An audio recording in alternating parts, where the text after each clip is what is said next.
ഇന്ന് നമ്മൾ ഡിസ്കസ് ചെയ്യാൻ ഉദ്ദേശിക്കുന്നത് 2023 MCHന്റെ എന്തായിരിക്കും ഒരു ക്വസ്റ്റ്യൻ പേപ്പറും കൂടെ ആയിരിക്കും. അപ്പോൾ ഡീറ്റെയിൽ ആയിട്ട് തന്നെ നോക്കാം. നമുക്ക് ഒരു പേപ്പർ ഡിസ്കസ് ചെയ്യുക എന്നതിലുപരിയായിട്ട് 2024 2023 ഈ രണ്ട് പേപ്പർ വെച്ചിട്ട് എത്രത്തോളം എന്താ പറയാ സെയിം ടോപ്പിക്കിൽ നിന്നും ഇവർ ക്വസ്റ്റ്യൻസ് ചോദിക്കുന്നുണ്ട്, അതുപോലുള്ള സിമിലാരിറ്റീസിനൊക്കെ നമുക്ക് ഒന്ന് വെച്ച് കമ്പയർ ചെയ്യാം. കാരണം ഒരുപാട് ലൈക്ക് കോമൺ ടോപ്പിക്കിൽ നിന്ന് ഒരുപാട് ക്വസ്റ്റ്യൻസ്, ഈവൻ കോമൺ ടോപ്പിക് എന്നല്ല, കോമൺ ക്വസ്റ്റ്യൻസ് തന്നെ ജസ്റ്റ് ഈ ഒരു സിംഗിൾ ഇയറിന്റെ ഗ്യാപ്പിൽ തന്നെ ഒരുപാട് റിപ്പീറ്റ് ചെയ്ത് വരുന്ന സിറ്റുവേഷൻസ് നമ്മൾ കാണുന്നുണ്ട്. അപ്പൊ ആ ഒരു സന്ദർഭത്തിലാണ് ഞാൻ എന്ത് പറയുന്നത്, നമുക്ക് കുറച്ചും കൂടെ ആ ഒരു കമ്പാരിസൺ കൂടെ ചെയ്ത് നോക്കാം. ഫസ്റ്റ് ഓഫ് ഓൾ അറിയാം, 2020 ഐ മീൻ ഈ ഒരു MTH എന്ന് പറയുമ്പോൾ തന്നെ ഒരു comparative general kind of paper ആണ്. സബ്ജക്ട് ഈ പബ്ലിക് ഹെൽത്ത് റിലേറ്റഡ് ആയിട്ടുള്ള കാര്യങ്ങൾ അറിയാം എന്നതിലുപരിയായിട്ട് ഒരുപാട് നമുക്ക് ജനറൽ ആയിട്ടുള്ള കാര്യങ്ങളും കൂടെ അറിയണം. അത് ഏതൊക്കെയാണെന്നുള്ളതൊക്കെ നോക്കാം. ഓക്കെ, ഫസ്റ്റ് ക്വസ്റ്റ്യൻ ആയിട്ട് ചോദിച്ചിട്ടുള്ളത് the most effective sterilising agent is. ഒരു സ്റ്റെറിലൈസിങ് ഏജന്റ് എന്ന് പറഞ്ഞാൽ തന്നെ എന്താണ്, നമ്മുടെ കയ്യിൽ ഏതെങ്കിലും തരത്തിലുള്ള എക്യുപ്മെന്റ്സോ കൾച്ചറോ സൊല്യൂഷൻസോ എന്തെങ്കിലും തരത്തിലുള്ള ഒരു കോമ്പൗണ്ട് നമ്മുടെ കയ്യിലുണ്ട്. And also what we want is to devoid of any kind of micro organism. അതായത് യാതൊരു തരത്തിലുള്ള ഒരു കണ്ടാമിനേഷനും അതിൽ നിന്ന് നമുക്ക് ഉണ്ടാവരുത്. ആ ഒരു സിറ്റുവേഷൻ നമുക്ക് കിട്ടുന്നതിന് വേണ്ടിയിട്ടാണ് നമ്മൾ ഏതൊരു സബ്സ്റ്റൻസിനായാലും സ്റ്റെറിലൈസ് ചെയ്യുന്നത്. യൂഷ്വലി നമുക്കറിയാം, നമ്മൾ ഏതൊരു റിസർച്ച് ലാബ്, മൈക്രോബയോളജിക്കൽ റിസർച്ച് ലാബിലേക്കൊക്കെ വരുമ്പോൾ എപ്പോഴും ഒരു സ്റ്റെറിലൈസേഷൻ ചെയ്യാറുള്ളത് ഒരു ഓട്ടോക്ലേവ് യൂസ് ചെയ്തിട്ടായിരിക്കും. And 121°C at 50 lbs pressure and also എത്ര മിനിറ്റ്, 15 മിനിറ്റ് അതാണ്, അല്ലെങ്കിൽ 15 to 20 മിനിറ്റ് എന്നൊക്കെ പറയാം. അതാണ് നമ്മുടെ ആ ഒരു ടൈം സ്കെയിൽ എന്ന് പറയുന്നത്. അപ്പോ ഇതിൽ ഏറ്റവും എഫക്റ്റീവ് ആയിട്ടുള്ള സ്റ്റെറിലൈസിങ് ഏജന്റ് ഏത് എന്നുള്ളതാണ് ചോദിക്കുന്നത്. ഓപ്ഷനിൽ കൊടുത്തിട്ടുള്ളത് ഏതൊക്കെയാണ്? ഡെറ്റോൾ കൊടുത്തിട്ടുണ്ട്, ബോയിലിംഗ് കൊടുത്തിട്ടുണ്ട്, ഹോട്ട് ആൻഡ് ഓവൻ അല്ലെങ്കിൽ ഹോട്ട് എയർ ഓവൻ എന്നാണ് ആക്ച്വലി ഉദ്ദേശിച്ചിട്ടുള്ളത്. പക്ഷെ NTA ക്വസ്റ്റ്യൻസ് നല്ലോണം മിസ്റ്റേക്ക് ചെയ്യാറുണ്ട് എല്ലാ തവണയും. അപ്പൊ അതിന്റെ ഒരു ആഫ്റ്റർ എഫക്റ്റ് ആണ് ഇതും എന്നുള്ളത് നമുക്ക് മനസ്സിലാക്കാം. And finally steam under pressure. Dettol ആയിരിക്കില്ല. ഡെറ്റോൾ എന്ന് പറയുന്നത് ഒരിക്കലും ഒരു സ്റ്റെറിലൈസിങ് ഏജന്റ് അല്ല. നമുക്ക് ഏതെങ്കിലും തരത്തിലുള്ള ഒരു ഇഞ്ചുറീസ് ഒക്കെ പറ്റിക്കഴിഞ്ഞാൽ നമ്മൾ ഫസ്റ്റ് തന്നെ നമ്മൾ ആ ഒരു വൂണ്ടിന് എന്ത് ചെയ്യാറുണ്ട്, ഡെറ്റോൾ ഇട്ടിട്ടല്ല ക്ലീൻ ചെയ്യാറുണ്ട്. ഡെറ്റോൾ എന്ന് പറയുന്നത് ഒരു എന്താ പറയാ, ഒരു കൈൻഡ് ഓഫ് സെപ്റ്റിക് ഏജന്റ് ആണെന്ന് പറയാൻ മാത്രമേ നമുക്ക് പറ്റുള്ളൂ. മൈക്രോബ്സിനെല്ലാം കില്ല് ചെയ്യും, പക്ഷെ അവരൊരിക്കലും മൈക്രോബ്സ്, ഐ മീൻ ഒരു ബാക്ടീരിയയുടെ ഒന്നും എൻഡോസ്പോർസിനെ ഒരിക്കലും അവര് കില്ല് ചെയ്യില്ല. അപ്പൊ നമുക്ക് അതുകൊണ്ട് അതിനെ സ്റ്റെറിലൈസിങ് ഏജന്റ് എന്ന് പറയാൻ പറ്റില്ല. ബോയിലിംഗ് ആയിക്കോട്ടെ, ബോയിലിംഗ് എന്ന് പറയുമ്പോൾ ഒരു വാട്ടർ ആണല്ലോ നമ്മളെ കൂടുതലായിട്ട് ഒരു ഐഡിയലൈസ്ഡ് അല്ലെങ്കിൽ സ്റ്റാൻഡർഡൈസ്ഡ് ഏജന്റ് ആയിട്ട് നമ്മൾ കണക്കാക്കാറുള്ളത്. വാട്ടറിന്റെ കേസ് എടുത്താൽ തന്നെ ബോയിലിംഗ് ചെയ്ത് കഴിഞ്ഞാൽ 100°C ബോയിൽ ചെയ്താൽ പോലും കംപ്ലീറ്റ് സ്റ്റെറിലൈസേഷൻ നമുക്ക് കിട്ടുന്നില്ല.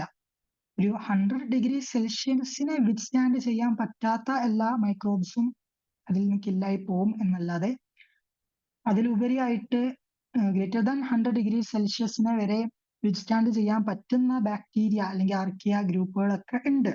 അവരൊക്കെ സ്റ്റിൽ അതിൽ അലൈവായിരിക്കും. അതുകൊണ്ട് നമുക്ക് അതും ഒരു സ്റ്റെറിലൈസിങ് ഏജന്റ് ആണ് എന്നുള്ളത് പറയാൻ പറ്റില്ല.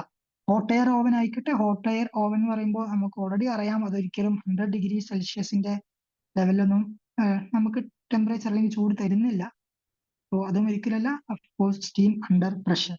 ഈ സ്റ്റീം അണ്ടർ പ്രഷർ കൊണ്ട് ഉദ്ദേശിച്ചത് ഓട്ടോക്ലേവ് എന്നുള്ള സംഭവം. ഓട്ടോക്ലേവ് അല്ലാന്നുണ്ടെങ്കിൽ നമ്മൾ പ്രഷർ കുക്കർ എന്നൊക്കെ പറയുന്ന സംഭവമാണ് സ്റ്റീം അണ്ടർ പ്രഷർ.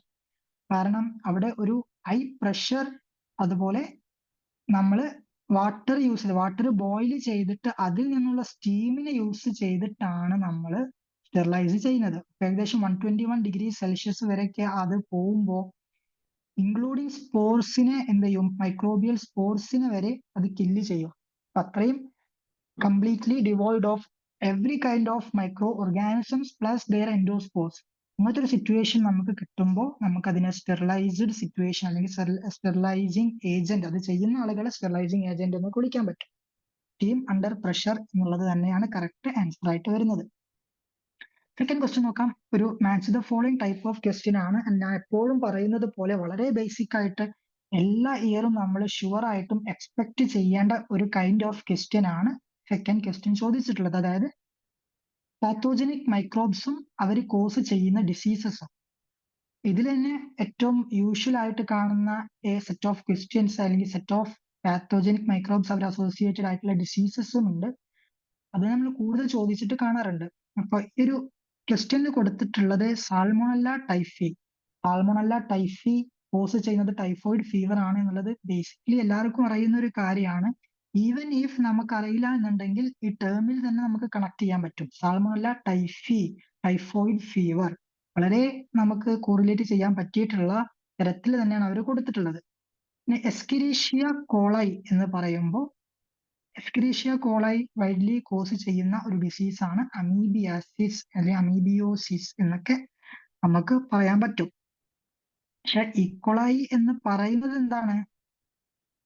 ഒരു അമീബിയോസിസിന്റെ ഒരു മെയിൻ കോസിങ് ഏജന്റ് ആണ് എന്നുള്ളതൊന്നും നമുക്ക് അങ്ങനെ പറയാൻ പറ്റില്ല എന്നുണ്ടെങ്കിലും ഇൻഡയറക്റ്റ് ആയിട്ട് അമീബിയാസിസിനെ കോസ് ചെയ്യാനുള്ള എബിലിറ്റി ഈക്വളൈക്ക് ഉണ്ട്. കാരണം ഈക്വളൈ എന്ന് പറയുന്നത് തന്നെ നമ്മുടെ ഹ്യൂമൻ ഗട്ട് മൈക്രോബയോമിന്റെ ഒരു ഇമ്പോർട്ടന്റ് ആയിട്ടുള്ള അല്ലെങ്കിൽ വലിയൊരു ഭാഗം കണ്ടെയ്ൻ ചെയ്യുന്ന ആളുകളാണ്. സി കൊടുത്തിട്ടുള്ളത് nematode parasite. Nematode parasite cause ചെയ്യുന്ന ഡിസീസ് ആണ് ഗിനിയ വേം ഡിസീസ് എന്ന് പറയുന്നത്. ആൻഡ് ഫൈനലി HIV കോസ് ചെയ്യുന്നത് എയ്ഡ്സ് ആണ് എന്നുള്ളത് നമുക്ക് എല്ലാവർക്കും അറിയാം. മേ ബി ഇതില് നിമാറ്റോഡ് പാരസൈറ്റ് കോസ് ചെയ്യുന്ന ഡിസീസ് ഏതാണ് എന്നുള്ളത് മേ ബി കുറച്ചു പേർക്ക് അറിയണമെന്നുണ്ടാവില്ല. അതുപോലെ തന്നെ ഈക്കോളൈ അമീബിയാസിസ് ഡയറക്റ്റ് ഏജന്റ് അല്ലാത്തതുകൊണ്ട് അതും മേ ബി നമുക്ക് അറിയണം എന്നുണ്ടാവില്ല. പക്ഷെ മറ്റുള്ള രണ്ട് ഓപ്ഷൻസ് വളരെ ഈസി ആയിട്ടുള്ള കാര്യങ്ങളാണ്. സാൽമോണല്ല ടൈഫി ആണെന്നുണ്ടെങ്കിലും HIV ആണെന്നുണ്ടെങ്കിലും ഒക്കെ. അപ്പോൾ ആ ഒരു ഓപ്ഷൻസ് നോക്കി നോക്കാം നമുക്ക്. എ ഇവിടെ മാച്ച് ആവുന്നത് തേർഡ് ഓപ്ഷനുമായിട്ടാണ്. തേർഡ് ഓപ്ഷൻ വരുന്ന ആകെ ഒറ്റൊരു ഓപ്ഷൻ ആണ് ഈ ABCDയിൽ കൊടുത്തിട്ടുള്ളൂ. അത് എന്ന് പറയുന്നത് സെക്കൻഡ് ഓപ്ഷൻ ബി ആണ്. അപ്പൊ അതിൽ നിന്ന് നമുക്ക് ഡയറക്റ്റ് ആയിട്ട് മറ്റുള്ള ഒരു കാര്യങ്ങൾ നമുക്ക് നോക്കേണ്ട ഒരു ആവശ്യം അവിടെ വരുന്നില്ല. ഡയറക്റ്റ് ആയിട്ട് നമുക്ക് ആൻസറിനോട്ട് പോകാൻ പറ്റും. തേർഡ് ക്വസ്റ്റ്യൻ നോക്കാം. Cold chain refers to. നമ്മൾ ഈ ഒരു പബ്ലിക് ഹെൽത്തിന്റെ അണ്ടറിലേക്കൊക്കെ വരുമ്പോൾ എപ്പോഴും വൈഡ്ലി യൂസ് ചെയ്യുന്ന ഒരു ടേമാണ് കോൾഡ് ചെയിൻ എന്ന് പറയുന്നത്. ഈ കോൾഡ് ചെയിൻ കൊണ്ട് ഉദ്ദേശിക്കുന്നത് എന്ത് എന്നുള്ളതാണ് ചോദിക്കുന്നത്. Manufacturing vaccine in cold places എന്ന് കൊടുത്തിട്ടുണ്ട്. Chain of cold storage areas എന്ന് കൊടുത്തിട്ടുണ്ട്. Storage and transport of vaccine at low temperature എന്നും കൊടുത്തിട്ടുണ്ട്. ഫൈനലി കോൾഡ് ചെയിൻ ഔട്ട്ലെറ്റ്സ് എന്നും കൊടുത്തിട്ടുണ്ട്. സിംപ്ലി ഈ കോൾഡ് ചെയിൻ എന്ന് പറയുന്നതൊന്നും ഒരു ഈ ഒരു ക്വസ്റ്റ്യൻ എന്ന് പറയുന്നത് ഒരിക്കലും ഒരു കോൺസെപ്ച്വൽ ബേസ്ഡ് ആയിട്ടുള്ള ഒരു ക്വസ്റ്റ്യനേ അല്ല. കംപ്ലീറ്റ്ലി ബൈ ഹാർട്ട് ആയിട്ട് നമ്മൾ പഠിക്കേണ്ടിയിരിക്കുന്ന കുറച്ച് ഡെഫിനിഷൻ റിലേറ്റഡ് ആയിട്ടുള്ള കുറച്ച് ടെർമിനോളജിക്കൽ റിലേറ്റഡ് ആയിട്ടുള്ള ക്വസ്റ്റ്യൻസ് മാത്രമാണ്. അതന്നെയാണ് നമ്മൾ ത്രൂ ഔട്ട് എസ്പെഷ്യലി പബ്ലിക് ഹെൽത്തിന്റെ പേപ്പറിൽ കാണാറുള്ളത്. അപ്പോൾ കോൾഡ് ചെയിൻ കൊണ്ട് ഉദ്ദേശിക്കുന്നത് വാക്സിൻസിനെ വളരെ ലോ ടെമ്പറേച്ചറിൽ സ്റ്റോറേജ് ചെയ്യുക, അതുപോലെ ട്രാൻസ്പോർട്ട് ചെയ്യുക എന്നുള്ള ആ ഒരു പ്രോസസ്സിനെയാണ് കോൾഡ് ചെയിൻ എന്ന് പറയുന്നത്.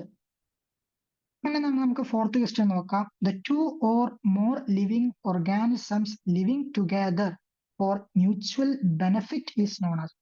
അതായത് രണ്ട് ഓർഗാനിസംസ് അല്ലെങ്കിൽ രണ്ടിൽ അധികോ ഓർഗാനിസംസ് പരസ്പരം എന്തെയാണ് ഒപ്പത്തിൽ ജീവിക്കുകയാണ്. ഒപ്പത്തിൽ ജീവിക്കുന്നതോട് കൂടിയിട്ട് രണ്ടുപേർക്കും മ്യൂച്വൽ ബെനിഫിറ്റ്, രണ്ടുപേർക്കും ബെനിഫിറ്റ് ആണ് കിട്ടുന്നത്. അതുപോലുള്ള ഒരു ഇന്ററാക്ഷനെ പറയുന്ന പേര് എന്ത് എന്നുള്ളതാണ് ചോദിക്കുന്നത്. ഓപ്ഷൻ കൊടുത്തിട്ടുള്ളത് പാരസൈറ്റിസം എന്ന് കൊടുത്തിട്ടുണ്ട്. പാരസൈറ്റിസം എന്നുള്ളത് നമുക്കറിയാം, ഒരാൾ പാരസൈറ്റും ആയിരിക്കും, ഒരാൾ പ്രേയും ആയിരിക്കും. അതിൽ ഒരാൾക്ക് ഈ പാരസൈറ്റിന് കംപ്ലീറ്റ്ലി ബെനിഫിറ്റ് ആണ് എന്നുണ്ടെങ്കിൽ പ്രേക്ക് കംപ്ലീറ്റ്ലി ഹാംഫുൾ എഫക്റ്റ് ആണ് വരുന്നത്.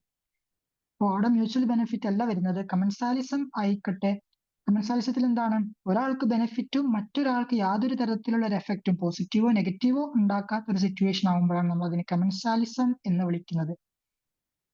പിന്നെ കൊടുത്തിട്ടുള്ളത് സിംബയോസിസം ആൻഡ് ഓപ്പർച്യൂണിസം. ഓപ്പർച്യൂണിസം എന്ന് പറയുന്നത് എ കൈൻഡ് ഓഫ് എന്താണ് ഈ ഓപ്പർച്യൂണിസ്റ്റിക് ഇൻഫെക്ഷൻ എന്നൊക്കെ പറയുന്നത്. അതായത് നമ്മുടെ ഹ്യൂമൻ മൈക്രോബയോമിന്റെ ഭാഗമായിട്ടുള്ള മൈക്രോബ്സ് തന്നെ നമ്മുടെ ബോഡി എന്താണ് ഒരു ഇമ്മ്യൂണോളജിക്കലി വീക്ക് ആവുന്ന സിറ്റുവേഷനിൽ അവർ നമുക്ക് ഒരു ഡിസീസ് കോസ് ചെയ്യുന്നു എന്നുണ്ടെങ്കിൽ നമുക്കതിനെ ഓപ്പർച്യൂണിസ്റ്റിക് ഇൻഫെക്ഷൻ എന്ന് പറയാൻ പറ്റും. അപ്പോൾ ആ തരത്തിലുള്ള ഇൻഫെക്ഷൻസ് കാണിക്കുന്ന ആളുകളെയാണ് ഓപ്പർച്യൂണിസം എന്ന് പറയുന്നത്. ഇവിടെ കറക്റ്റ് ആയിട്ട് വരുന്ന ആൻസർ എന്ന് പറയുന്നത് സിംബയോസിസ് ആണ്.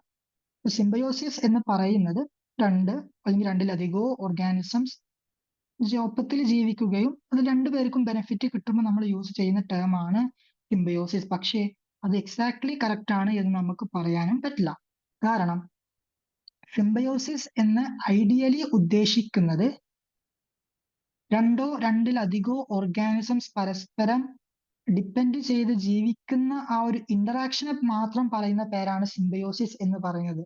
അതിൽ രണ്ടുപേർക്കും ബെനിഫിറ്റ് ആണ് എന്നുള്ളത് ഒരിക്കലും എന്താ പറയാ ഐഡിയലി അങ്ങനെയല്ല ആ ടേം ഉദ്ദേശിക്കുന്നത്. ഐഡിയലി സിംബയോസിസ് കൊണ്ട് ഉദ്ദേശിക്കുന്നത് രണ്ടിലോ അധികം ഓർഗാനിസംസ് പരസ്പരം ഡിപ്പെൻഡ് ചെയ്ത് ജീവിക്കുന്ന ആ ഒരു സിറ്റുവേഷനെയാണ് സിംബയോസിസ് എന്ന് പറയുന്നത്. ഈവൻ ഇഫ്സോ എക്കോളജിയിലേക്ക് നമ്മൾ വരുമ്പോൾ ഈ സിംബയോസിസ് എന്ന് പറയുന്നത് മ്യൂച്വലിസം എന്നുള്ള രണ്ട് ടേമുമായിട്ട് നമ്മൾ എപ്പോഴും ചേർത്തി അല്ലെങ്കിൽ സിനോണിംസ് ആയിട്ട് യൂസ് ചെയ്യാറുണ്ട്. അപ്പോ നമ്മൾ സ്റ്റിൽ സിംബയോസിസ് അങ്ങനെ യൂസ് ചെയ്യുന്നുണ്ട് എന്നുണ്ടെങ്കിൽ പോലും നമ്മൾ എന്ത് ചെയ്യണം, രണ്ടും ഡിഫറെന്റ് ആണ് എന്നുള്ളത് നമ്മൾ അറിഞ്ഞിരിക്കണം. സ്റ്റിൽ ഈ ഒരു കേസിൽ സിംബയോസിസ് തന്നെയാണ് കറക്റ്റ് ആയിട്ട് വരുന്നത്. ഫിഫ്ത്ത് ക്വസ്റ്റ്യൻ നോക്കാം. ദ വേൾഡ്സ് ഫസ്റ്റ് ആന്റിബയോട്ടിക് എല്ലാവർക്കും അറിയുന്ന പക്ക ബേസിക് ആയിട്ടുള്ള ഒരു കാര്യമാണ്. ലോകത്തെ ആദ്യമായിട്ട് വേൾഡിൽ കണ്ടെത്തിയിട്ടുള്ള ആന്റിബയോട്ടിക് ഏത് എന്നുള്ളതാണ് ചോദിക്കുന്നത്. ഓപ്ഷന് കൊടുത്തിട്ടുള്ളത് ആരൊക്കെയാണ്? സ്ട്രെപ്റ്റോമൈസിൻ കൊടുത്തിട്ടുണ്ട്, ടെട്രാസൈക്ലിൻ കൊടുത്തിട്ടുണ്ട്, പെനിസിലിൻ കൊടുത്തിട്ടുണ്ട് ആൻഡ് ഓൾസോ കാനമൈസിൻ കൊടുത്തിട്ടുണ്ട്. നമ്മൾ പണ്ട് മുതലേ പഠിച്ചു വരുന്ന ഒരു കാര്യമാണ് penicillin was the first antibiotic discovered and was discovered by Alexander Fleming. എല്ലാവർക്കും അറിയുന്ന ബേസിക് ആയിട്ടുള്ള ഒരു കാര്യം മാത്രമാണ് ഇവര് ഈ ഒരു കാര്യക്കും ഇതുപോലുള്ള ക്വസ്റ്റ്യൻസ് എന്ന് പറയുന്നത് എന്താണ്, നമ്മൾ അബദ്ധത്തിൽ പോലും തെറ്റാക്കി കഴിഞ്ഞാൽ നമ്മളെ റാങ്കിനെയും മാർക്കിനെയും അഡ്വേഴ്സ് ആയിട്ട് എഫക്ട് ചെയ്യുക തന്നെ ചെയ്യും. സോ നമ്മൾ ഒരിക്കലും ഓപ്ഷൻസ് ചൂസ് ചെയ്യുമ്പോൾ അശ്രദ്ധമായിട്ട് ചൂസ് ചെയ്യാതെ വളരെ ക്ലിയർ ആൻഡ് പെർഫെക്റ്റ് ആയിട്ട് തന്നെ എപ്പോഴും ഓപ്ഷൻസ് ചൂസ് ചെയ്യാം. ഞാൻ ഒരിക്കലും ചൂസ് ചെയ്യാൻ ശ്രമിക്കാന്ന് പോലും പറയുന്നില്ല, ചൂസ് ചെയ്യണം, അങ്ങനെ തന്നെയാണ് പറയുന്നത്. സിക്സ്ത് ക്വസ്റ്റ്യൻ നോക്കാം. Which antibody is A marker of allergic reactions in humans?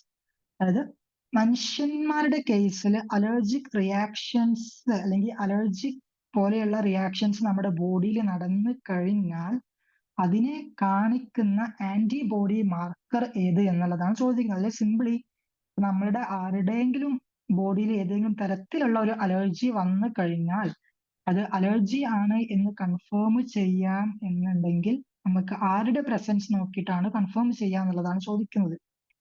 Main ആയിട്ടുള്ള 4 ആന്റിബോഡീസിന്റെ നെയിം അതിനകത്ത് ഓപ്ഷനിൽ കൊടുത്തിട്ടുണ്ട്. IgG, IgM, IgA and IgE. ഇതും നമുക്ക് അറിയുന്ന ബേസിക് ആയിട്ടുള്ള ഒരു കാര്യമാണ്. ഇമ്മ്യൂണോഗ്ലോബുലിൻ ഇ IgE എന്ന് പറയുന്നത് ഹൈപ്പർ സെൻസിറ്റിവിറ്റി റിയാക്ഷൻസുമായിട്ട് ഡിപ്പെൻഡ് ചെയ്ത് നിൽക്കുന്ന ആളുകളാണ്. അതായത് അലർജിക് റിയാക്ഷൻസ് കോസ് ചെയ്യുന്ന ആളുകളാണ്. എസ്പെഷ്യലി നമുക്ക് പറയാൻ പറ്റും ഹൈപ്പർ സെൻസിറ്റിവിറ്റി 4th ടൈപ്പ് ഒക്കെ കോസ് ചെയ്യുന്നത് അലർജിക് റിയാക്ഷൻസ് ആയിരിക്കും. അതിന്റെ ആളുകൾ അതിനെ മീഡിയേറ്റ് ചെയ്യുന്ന ആളുകൾ എന്ന് പറയുന്നത് ഈ ഒരു ഇമ്മ്യൂണോഗ്ലോബുലിൻ ഇ ആണ്. അതെങ്ങനെയാണെന്നുള്ളതും ഈ എക്സ്പ്ലനേഷനിൽ പറയുന്നുണ്ട്.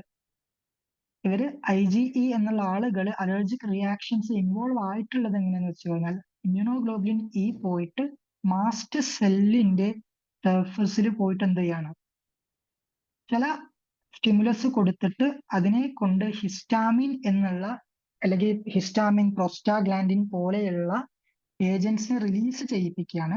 ഈ റിലീസ് ചെയ്യുന്ന ഏജൻസ് ആണ് അലർജിക് റിയാക്ഷൻസ് കോസ് ചെയ്യാറുള്ളത്. 7th ക്വസ്റ്റ്യൻ നോക്കാം. Western blotting is the technique used for detecting. Western blotting എന്നുള്ള ടെക്നിക്ക് ഏത് ബയോമോളിക്യൂളിന്റെ ഡിറ്റക്ഷന് വേണ്ടിയിട്ടാണ് നമ്മൾ യൂസ് ചെയ്യാറുള്ളത് എന്നാണ് ചോദിക്കുന്നത്. RNA കൊടുത്തിട്ടുണ്ട്, DNA കൊടുത്തിട്ടുണ്ട്, പ്രോട്ടീൻസ് കൊടുത്തിട്ടുണ്ട്, അതുപോലെ ഫോസ്ഫോ ലിപ്പിഡ്സും കൊടുത്തിട്ടുണ്ട്. ഞാൻ എപ്പോഴും പറയുന്ന ഒരു കാര്യമാണ്, നമുക്ക് മെയിൻ ആയിട്ട് 3 ടൈപ്സ് ഓഫ് എന്താണുള്ളത്, ബ്ലോട്ടിംഗ് ടെക്നിക്സ് ആണുള്ളത്. Western blotting, southern blotting and northern blotting. Western blotting എന്ന് പറയുമ്പോൾ പ്രോട്ടീൻസിന് മാത്രം സ്പെസിഫിക് ആയിട്ടുള്ളതാണ്. DNA മാത്രം സ്പെസിഫിക് ആയിട്ടുള്ളതാണ് സദേൺ ബ്ലോട്ടിംഗ് എന്നുണ്ടെങ്കിൽ RNA മാത്രം സ്പെസിഫിക് ആയിട്ടുള്ളതാണ് ആര്, ഈ നോർത്തേൺ ബ്ലോട്ടിംഗ് എന്ന് പറയുന്നത്. അപ്പൊ എപ്പോഴും നമ്മൾ മനസ്സിലാക്കിയിരിക്കേണ്ട ഒരു കാര്യമാണ്. ഇവിടെ ചോദിച്ചിട്ടുള്ളത് വെസ്റ്റേൺ ബ്ലോട്ടിംഗ് ആണ് എന്നുണ്ടെങ്കിൽ നമുക്ക് ഒരു സെക്കൻഡ് തോട്ട് പോലും ഇല്ലാതെ ഡയറക്റ്റ് ആയിട്ട് ഓപ്ഷനിലേക്ക് പോവാം. It will be proteins. Western blotting നമ്മൾ യൂസ് ചെയ്യുന്നത് പ്രോട്ടീൻസിന്റെ എന്തിനാണ്, ഡിറ്റക്ഷനോ അല്ലെങ്കിൽ അനാലിസിസിനോ വേണ്ടിയിട്ടായിരിക്കും എന്നുള്ളത് ഓർത്ത് വെക്കുക. അടുത്ത ക്വസ്റ്റ്യൻ നോക്കാം. 8th one. A key regulatory enzyme of glycolysis is ഗ്ലൈക്കോലൈസിസിലെ മെയിൻ റെഗുലേറ്ററി എൻസൈംസ് ഏത്, അല്ലെങ്കിൽ എൻസൈം ഏത് എന്നുള്ളതാണ് ചോദിക്കുന്നത്. ഓപ്ഷനിൽ കൊടുത്തിട്ടുള്ളത് phosphofructokinase 1, aldolase, enolase and finally phosphoglyceride kinase. നമ്മൾ ഗ്ലൈക്കോലൈസിസ് എന്നുള്ള ഒരു പാത്വേയിലേക്ക് വന്നു കഴിഞ്ഞാൽ പ്രധാനമായിട്ടും 3 സ്റ്റേജസ് ആണ് എൻറ്റയർ ഗ്ലൈക്കോലൈസിസ് എന്നുള്ള ആ ഒരു പ്രോസസ്സിനെ കൺട്രോൾ ചെയ്യുന്നത് അല്ലെങ്കിൽ റെഗുലേറ്റ് ചെയ്യുന്നത്. ആ 3 പ്രോസസ്സ് എന്ന് പറയുന്ന ആ 3 പ്രോസസ്സിലാണ് ATPന്റെ ഇൻവോൾവ്മെന്റും വരുന്നത്. ഒന്ന് ഫസ്റ്റ് സ്റ്റെപ്പ്, ഗ്ലൂക്കോസിനെ ഗ്ലൂക്കോസ് 6 ഫോസ്ഫേറ്റ് ആക്കുന്ന ആ ഒരു സ്റ്റെപ്പ്, അത് മീഡിയേറ്റ് ചെയ്യുന്ന ആളുകൾ ആരായിരുന്നു, ഹെക്സോകൈനേസ് അല്ലെങ്കിൽ ഗ്ലൂക്കോകൈനേസ് എന്നുള്ളത്. അതൊരു ഇറിവേഴ്സിബിൾ സ്റ്റെപ്പ് ആണ്. അതുകൊണ്ട് തന്നെ ഗ്ലൈക്കോലൈസിസിനെ റെഗുലേറ്റ് ചെയ്യുന്നതിൽ ഒരു എൻസൈം ആണ് ഹെക്സോകൈനേസ് അല്ലെങ്കിൽ ഗ്ലൂക്കോകൈനേസ്, അല്ലെങ്കിൽ ആ ഒരു സ്റ്റെപ്പ് തന്നെ ഗ്ലൈക്കോലൈസിസിനെ എന്ത് ചെയ്യുന്നുണ്ട്, റെഗുലേറ്റ് ചെയ്യുന്നുണ്ട്. രണ്ടാമത്തെ സ്റ്റെപ്പാണ് ഈ ഫോസ്ഫോഫ്രക്ടോകൈനേസ് കൺട്രോൾ ചെയ്യുന്ന ആ ഫ്രക്ടോസിൽ നിന്നും ഫ്രക്ടോസ് ബിസ് ഫോസ്ഫേറ്റിലേക്കുള്ള കൺവേർഷൻ. അവിടെയും ഒരു ATPന്റെ ഹെൽപ്പ് വരുന്നുണ്ട്. അതും ഒരു റിവേഴ്സിബിൾ റിയാക്ഷൻ ആണ്. നമ്മൾക്ക് തന്നിട്ടുള്ള ഈ ഒരു ഓപ്ഷൻസിൽ കൊടുത്തിട്ടുള്ളത് ഫോസ്ഫോഫ്രക്ടോകൈനേസ് 1 ആണ്. അപ്പോൾ ഒബ്വിയസ്ലി കറക്റ്റ് ഫോസ്ഫോഫ്രക്ടോകൈനേസ് 1 ആണ് കൊടുക്കേണ്ടത്. ഫോസ്ഫോഫ്രക്ടോകൈനേസ് എന്ന് കൊടുത്തിട്ടില്ല എന്നുണ്ടെങ്കിൽ അതിന് പകരം മേ ബി ഈ ഒരു ഓപ്ഷനിൽ അവർ കൊടുക്കാറുള്ളത് ഹെക്സോകൈനേസ് അതായത് ഗ്ലൂക്കോകൈനേസ് ആയിരിക്കാം. അതല്ല എന്നുണ്ടെങ്കിൽ പൈറുവേറ്റ് കൈനേസ് ആയിരിക്കാം. കാരണം ഈ 3 എൻസൈംസ് ആണ് എൻറ്റയർ ഗ്ലൈക്കോലൈസിസിനെ റെഗുലേറ്റ് ചെയ്യുന്നത്. ഒന്നുകൂടെ പറയാം ഏതൊക്കെയാണ് ആ കാൻഡിഡേറ്റ്സ് എന്ന് പറയുന്നത്. ഒന്ന് ഹെക്സോകൈനേസ് അതായത് ഗ്ലൂക്കോകൈനേസ് എന്ന് പോലും അതിനെ വിളിക്കാറുണ്ട്. സെക്കൻഡ് വൺ ആണ് ഫോസ്ഫോഫ്രക്ടോകൈനേസ് 1 എന്ന് പറയുന്നത്. ആൻഡ് തേർഡ് വൺ ആണ് പൈറുവേറ്റ് കൈനേസ് എന്ന് പറയുന്നത്. ഈ 3 എൻസൈംസ് ആണ് ഗ്ലൈക്കോലൈസിസിനെ എപ്പോഴും റെഗുലേറ്റ് ചെയ്യാറുള്ളത്. അപ്പോൾ നമ്മൾ തന്നിട്ടുള്ള ക്വസ്റ്റ്യനിൽ അവർ ഓപ്ഷൻ ആയിട്ട് കൊടുത്തത് ഫോസ്ഫോഫ്രക്ടോകൈനേസിനെ ആണ്. മേ ബി നെക്സ്റ്റ് ഇയർ അതായത് അപ്കമിങ് CUT മേ ബി അവര് ചോദിക്കാം ആരാണ് ഗ്ലൈക്കോലൈസിസിനെ റെഗുലേറ്റ് ചെയ്യുന്ന എൻസൈം എന്ന് ചോദിച്ചിട്ട് ഹെക്സോകൈനേസിനോ അല്ലെങ്കിൽ പൈറുവേറ്റ് കൈനേസിനോ ഒക്കെ കൊടുക്കാം. അപ്പൊ അതായിരിക്കും നമ്മുടെ ആൻസർ. അങ്ങനെയാണ് നമ്മൾ അത് മനസ്സിലാക്കേണ്ടത്. 9th വൺ നോക്കാം. The inventor of the microscope is. വളരെ ജനറൽ ആയിട്ട് ചോദിക്കുന്ന ഒരു ക്വസ്റ്റ്യൻ ആണ് ഇത്. നമ്മൾ നേരത്തെ ആ ഒരു പെനിസിലിൻ കേസ് പറഞ്ഞതുപോലെ തന്നെ ഉള്ള ഒരു കേസാണ്. ആരാണ് മൈക്രോസ്കോപ്പിനെ ഇൻവെന്റ് ചെയ്തത് എന്നുള്ളതാണ് ചോദിക്കുന്നത്. മൈക്രോബയോളജിക്കൽ ഹിസ്റ്ററി അല്ലെങ്കിൽ ഹിസ്റ്ററി ഓഫ് മൈക്രോബയോളജി നോക്കിക്കഴിഞ്ഞാൽ തന്നെ നമുക്ക് ഫസ്റ്റ് അറിയുന്ന ഒരു കാര്യമാണ് റോബർട്ട് ഹൂക്ക് ഡെഡ് സെൽസിനെ കണ്ടെത്തി. അതിനുശേഷം ആദ്യമായിട്ട് ഒരു ലിവിങ് സെല്ലിനെ മൈക്രോസ്കോപ്പിന്റെ അണ്ടറിൽ കണ്ടെത്തിയിട്ടുള്ള സയന്റിസ്റ്റ് ആയിരുന്നു ആന്റണി വാൻ ല്യൂവൻ ഹൂക്ക് എന്ന് പറയുന്നത്. അങ്ങനെ ഈ ആന്റണി വാൻ ല്യൂവൻ ഹൂക്ക് അദ്ദേഹം കണ്ടെത്തിയ, അതായത് അദ്ദേഹത്തിന്റെ പഠനത്തിലൂടെ അല്ലെങ്കിൽ എഫേർട്ടിലൂടെ അദ്ദേഹത്തിന് കിട്ടിയ ഇൻഫോർമേഷൻസ് റോയൽ സൊസൈറ്റി ഓഫ് ലണ്ടനിലേക്ക് ലെറ്റർ ആയിട്ട് എഴുതുകയും ഇത് റിലേറ്റഡ് ആയിട്ട് കുറച്ച് ഹിസ്റ്റോറിക്കൽ കാര്യങ്ങൾ പറഞ്ഞിട്ടുണ്ടായിരുന്നു. Even Antonie van Leeuwenhoek ആ സമയത്ത് വേൾഡ് ഫേമസ് സെലിബ്രിറ്റി ആയിട്ട് വരെ തന്നെ ആളുകള് ചിത്രീകരിച്ചിട്ടുണ്ട് എന്ന് പറയുന്നുണ്ട്. അപ്പോ ആന്റണി വാൻ ല്യൂവൻ ഹൂക്കാണ് മൈക്രോസ്കോപ്പിനെ ഫസ്റ്റ് ആയിട്ട് ഇൻവെന്റ് ചെയ്തിട്ടുണ്ടായിരുന്നത്.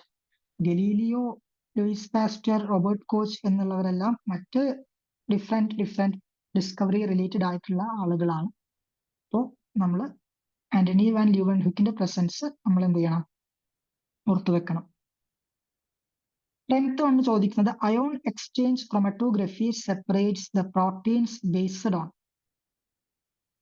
ആക്ച്വലി ഈ ഒരു ക്വസ്റ്റ്യൻ നമ്മൾ കണ്ടു കഴിഞ്ഞാൽ തന്നെ ഈവൻ എന്താ പറയാ ഓപ്ഷൻസ് ഇല്ലാതെ തന്നെ നമുക്ക് ആൻസർ കണ്ടെത്താൻ പറ്റും. അത്രയും ബേസിക് ആയിട്ടുള്ള ഈവൻ അയോൺ എക്സ്ചേഞ്ച് ക്രോമാറ്റോഗ്രഫി എന്നുള്ള ആ ഒരു ടേമിൽ തന്നെ നമ്മുടെ ആൻസർ എടുക്കുന്നുണ്ട്. അയോൺ എന്ന് പറയുമ്പോൾ തന്നെ നമുക്കറിയാം എന്താണ്, ചാർജ് ആണ്. ഓപ്ഷനിലേക്ക് നോക്കാം, മോളിക്കുലാർ വെയിറ്റ്. ഒരിക്കലും ion exchange chromatography molecular weight അല്ല നോക്കുന്നത്, സൈസ് ആൻഡ് ഷേപ്പ് അല്ല നോക്കുന്നത്, സ്ട്രക്ചറും അല്ല നോക്കുന്നത്, ചാർജിനെ ഡിപ്പെൻഡ് ചെയ്തുകൊണ്ടായിരിക്കും. പ്രോട്ടീൻ അല്ലെങ്കിൽ ചാർജ് ഉള്ള സാമ്പിൾസിനെ നമ്മൾ മറ്റൊരു ചാർജ് ഉള്ള കോളത്തിലൂടെ പാസ് ചെയ്യുമ്പോൾ ഓപ്പോസിറ്റ് ആയിട്ടുള്ള ചാർജ് ഉള്ള ആളുകൾ എന്ത് ചെയ്യും, പരസ്പരം ബൈൻഡ് ചെയ്യും. അല്ലാത്ത ആളുകൾ അതിൽ നിന്നും എല്യൂട്ട് ചെയ്ത് പോകുന്ന ആ വേ ഓഫ് വർക്കിംഗ് ആണ് അയോൺ എക്സ്ചേഞ്ച് ക്രോമാറ്റോഗ്രഫി എന്നുള്ള ഈ ഒരു ക്രോമാറ്റോഗ്രഫിക് ടെക്നിക്ക് എംപ്ലോയ് ചെയ്യുന്നത് എന്നുള്ളത് ആലോചിച്ച് നോക്കാം. നമ്മൾ ഓൾറെഡി 10 ക്വസ്റ്റ്യൻസ് ഡിസ്കസ് ചെയ്തിട്ടുണ്ട്. ഇനി നോക്കാം 11th ക്വസ്റ്റ്യനിലേക്ക് നോക്കാം. Which protein of SARS-CoV-2 interacts with ACE2 receptor of human host? First തന്നെ SARS-CoV-2 എന്ന് പറഞ്ഞാൽ മെജോറിറ്റി ഓഫ് സ്റ്റുഡൻസ് അറിയുന്നുണ്ടായിരിക്കും. ഈവൻ അറിയുന്നില്ല എന്നുണ്ടെങ്കിൽ SARS-CoV-2 എന്ന് പറയുന്നതാണ് നമ്മുടെ കൊറോണ വൈറസ്, അല്ലെങ്കിൽ കൊറോണ വൈറസ് എന്ന് പറയുന്നത് SARS-CoV-2 എന്നുള്ള ആ ഒരു എന്താ പറയുക ക്ലാസിഫൈ അല്ലെങ്കിൽ കാറ്റഗറിയിൽ വരുന്ന ഒരു വൈറസ് ആണ്. ഈ SARS-CoV-2 എന്ന് പറഞ്ഞിട്ടുള്ള ആളുകൾ നമ്മുടെ ഹ്യൂമൻസിലെ അല്ലെങ്കിൽ ഹോസ്റ്റിലുള്ള അസറ്റൈൽ കോളിൻ എസ്റ്ററേസ് 2 റിസപ്റ്ററുമായിട്ട് ACE2 റിസപ്റ്ററുമായിട്ട് ഏത് പ്രോട്ടീൻ യൂസ് ചെയ്തുകൊണ്ടാണ് ഇന്ററാക്ട് ചെയ്യുന്നത് എന്നുള്ളതാണ് ചോദിക്കുന്നത്. ACE1 ആണോ, സ്പൈക്ക് പ്രോട്ടീൻ ആണോ, മെംബ്രെയിൻ പ്രോട്ടീൻ ആണോ, ന്യൂക്ലിയോ ക്യാപ്സിഡ് പ്രോട്ടീൻ ആണ്? ഓഫ് കോഴ്സ് എന്താണ്, സ്പൈക്ക് പ്രോട്ടീൻ ആണ്. ഈവൻ കൊറോണ എന്നുള്ള COVID-19 സ്റ്റാർട്ട് ചെയ്ത കുറച്ചങ്ങോട്ട് കഴിഞ്ഞ സമയത്ത് തന്നെ ഇത് റിലേറ്റഡ് ആയിട്ടുള്ള ഒരുപാട് റിസർച്ച് നടക്കുന്ന ഒരു സിറ്റുവേഷൻ ഉണ്ടായിട്ടുണ്ട്. ആൻഡ് ഈവൻ എസ്പെഷ്യലി ഒരു ബയോളജിക്കൽ ബാക്ക്ഗ്രൗണ്ടിൽ നിന്നുള്ള സ്റ്റുഡൻസിന് ആ ഈ ഒരു ഇൻഫോർമേഷൻ സ്പൈക്ക് പ്രോട്ടീൻ ആണ് ഇന്ററാക്ട് ചെയ്യുന്നത്, അല്ലെങ്കിൽ ഞാൻ തന്നെ ആ ടൈമിൽ കണ്ടത് ഓർമ്മ ന്യൂസുകളിലൊക്കെ കൊടുത്തിട്ടുണ്ടായിരുന്നു. ഈവൻ എന്താ പറയാ ഈ കൊറോണ വൈറസിന്റെ സ്ട്രക്ചർ കൊടുത്തിട്ട് അതിന് മുകളിൽ ഒരുപാട് സ്പൈക്ക് പ്രോട്ടീൻസ് ആണ് പോയിട്ട് ബൈൻഡ് ചെയ്യുന്നത് എന്നുള്ളതെല്ലാം ഈവൻ ന്യൂസിൽ പോലെ. അതാണ് ഉദ്ദേശിക്കുന്നത്. ഈവൻ ബയോളജിക്കൽ സ്റ്റുഡൻസ് അല്ല, ഓൾമോസ്റ്റ് ഓൾ ഹ്യൂമൻസ് ഒരു ന്യൂസ് കാണുന്ന അല്ലെങ്കിൽ പൊതുവിവരമുള്ള ഒരു ഹ്യൂമന്റെ കേസ് എടുത്തു കഴിഞ്ഞാൽ അവർക്ക് എല്ലാവർക്കും അറിയേണ്ട ഒരു കാര്യമാണ്. സ്പൈക്ക് പ്രോട്ടീൻ ആണ് എന്ത് ചെയ്യുന്നത്, നമ്മുടെ ഹ്യൂമൻ ഹോസ്റ്റിലെ റിസപ്റ്റേഴ്സുമായിട്ട് ഇന്ററാക്ട് ചെയ്യുന്നത് എന്നുള്ളത്. 12th ക്വസ്റ്റ്യൻ നോക്കാം. Social insurance was introduced by. Social insurance എന്ന് പറഞ്ഞിട്ടുള്ള ആ ഒരു ഐഡിയ ഏത് ഒരു സയന്റിസ്റ്റ് ആണ് എന്താ പറയാ പുട്ട് ഫോർത്ത് ചെയ്തിട്ടുള്ളത് എന്നാണ് നമ്മൾ ചോദിക്കുന്നത്. ഓപ്ഷനിൽ ബിസ്മാർക്ക് കൊടുത്തിട്ടുണ്ട്, ഡോക്ടർ വാട്സൺ കൊടുത്തിട്ടുണ്ട്, ബാബ MK and finally Martin Luther king പോലും കൊടുത്തിട്ടുണ്ട്. അപ്പോ ബിസ്മാർക്ക് എന്നുള്ള ഒരു സയന്റിസ്റ്റ് ആണ് സോഷ്യൽ ഇൻഷുറൻസ് എന്ന് പറഞ്ഞിട്ടുള്ള ഐഡിയോളജിനെ ഇൻട്രൊഡ്യൂസ് ചെയ്തിട്ടുള്ളത്. അപ്പൊ നമുക്കറിയാം ഇതുപോലുള്ള ക്വസ്റ്റ്യൻസ് ഒന്നും യാതൊരു തരത്തിൽ എന്താ പറയാ കോൺസെപ്റ്റ് അപ്ലൈ ചെയ്ത് കണ്ടെത്തേണ്ട കാര്യങ്ങളല്ല. അതാണ് ഞാൻ തുടക്കത്തിൽ തന്നെ പറഞ്ഞിട്ടുണ്ടായിരുന്നത്. MPH എന്ന് പറയുന്നത് ഒരു ജനറലൈസ്ഡ് ആയിട്ടുള്ള പേപ്പറാണ്. നമുക്ക് ഒരുപാട് ജനറൽ നോളേജ് അല്ലാന്നുണ്ടെങ്കിൽ കുറച്ചും കൂടെ മെഡിക്കൽ ഫീൽഡ് റിലേറ്റഡ് ആയിട്ടുള്ള ബേസിക് ജനറൽ നോളേജ് ഉള്ള ഒരു സ്റ്റുഡന്റിനെ സംബന്ധിച്ചിടത്തോളം നല്ലൊരു സ്കോർ തന്നെ ഈസിലി മേടിക്കാൻ പറ്റുന്ന ഒരു പേപ്പറാണ് പബ്ലിക് ഹെൽത്ത് എന്ന് പറഞ്ഞിട്ടുള്ള ഒരു പേപ്പർ. അതുപോലുള്ള ഒരുപാട് ബേസിക് ആയിട്ടുള്ള കാര്യങ്ങളാണ് നമ്മൾ അറിഞ്ഞിരിക്കേണ്ടത്. 13th ക്വസ്റ്റ്യൻ പറയുന്നത് ഗിവൺ ബിലോ ആർ 2 സ്റ്റേറ്റ്മെന്റ്സ്. നമുക്ക് 2 സ്റ്റേറ്റ്മെന്റ്സ് തന്നിട്ടുണ്ട്. സ്റ്റേറ്റ്മെന്റ് 1 എന്താണ്, exclusive breast feeding is to provide only the mother's milk to the new born up to 1 year of age. ജനിച്ചതിന് ശേഷം ആദ്യത്തെ 1 വയസ്സ് വരെ നമ്മുടെ എന്താ പറയാ ബേബീസിന് കംപ്ലീറ്റ് എന്താ പറയാ എക്സ്ക്ലൂസീവ് ആയിട്ട് നമ്മൾ അവർക്ക് കൊടുക്കുന്ന ഫുഡ് എന്ന് പറയുന്നത് മദേഴ്സ് മിൽക്ക് ആണ് എന്നുള്ളതാണ് സ്റ്റേറ്റ്മെന്റ് 1 പറയുന്നത്.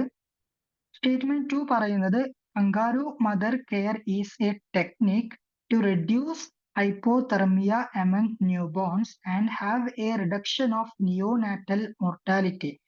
കങ്കാരു മദർ എന്താണ് ഹൈപ്പോതെർമിയ എന്നുള്ള ഒരു കണ്ടീഷനെ റെഡ്യൂസ് ചെയ്തുകൊണ്ട് ന്യൂബോൺസിൽ റെഡ്യൂസ് ചെയ്യുന്നുണ്ട് ആൻഡ് ഓൾസോ നിയോനാറ്റൽ മോർട്ടാലിറ്റിയുടെ അളവും കുറക്കുന്നുണ്ട് എന്നുള്ളതും പറയുന്നുണ്ട്. അങ്ങനെ സ്റ്റേറ്റ്മെന്റ് 1 രണ്ട് സ്റ്റേറ്റ്മെന്റ് കൊടുത്തിട്ടുണ്ട്.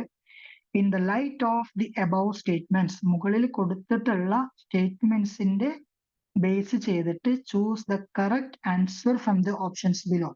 നമുക്ക് തന്നിട്ടുള്ളതിൽ കറക്റ്റ് ഓപ്ഷൻ ഏതാണ് എന്നുള്ളതാണ് ചോദിക്കുന്നത്. 4 ഓപ്ഷനാണ് കൊടുത്തിട്ടുള്ളത്. നോക്കാം.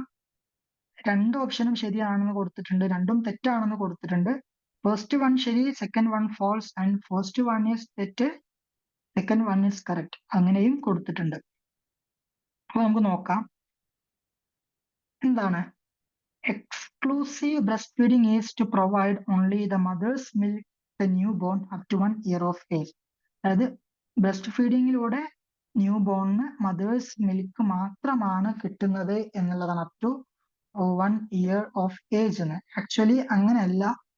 സയന്റിഫിക്കലി റെക്കമെൻഡ് ചെയ്തിട്ടുള്ളത് ആദ്യത്തെ 6 മാസം, ഒരു കുട്ടി ജനിച്ചതിന് ശേഷം ആദ്യത്തെ 6 മാസമാണ് എക്സ്ക്ലൂസീവ് ബ്രസ്റ്റ് ഫീഡിംഗ് നമ്മൾ കൊടുക്കേണ്ടത് എന്നുള്ളതാണ്.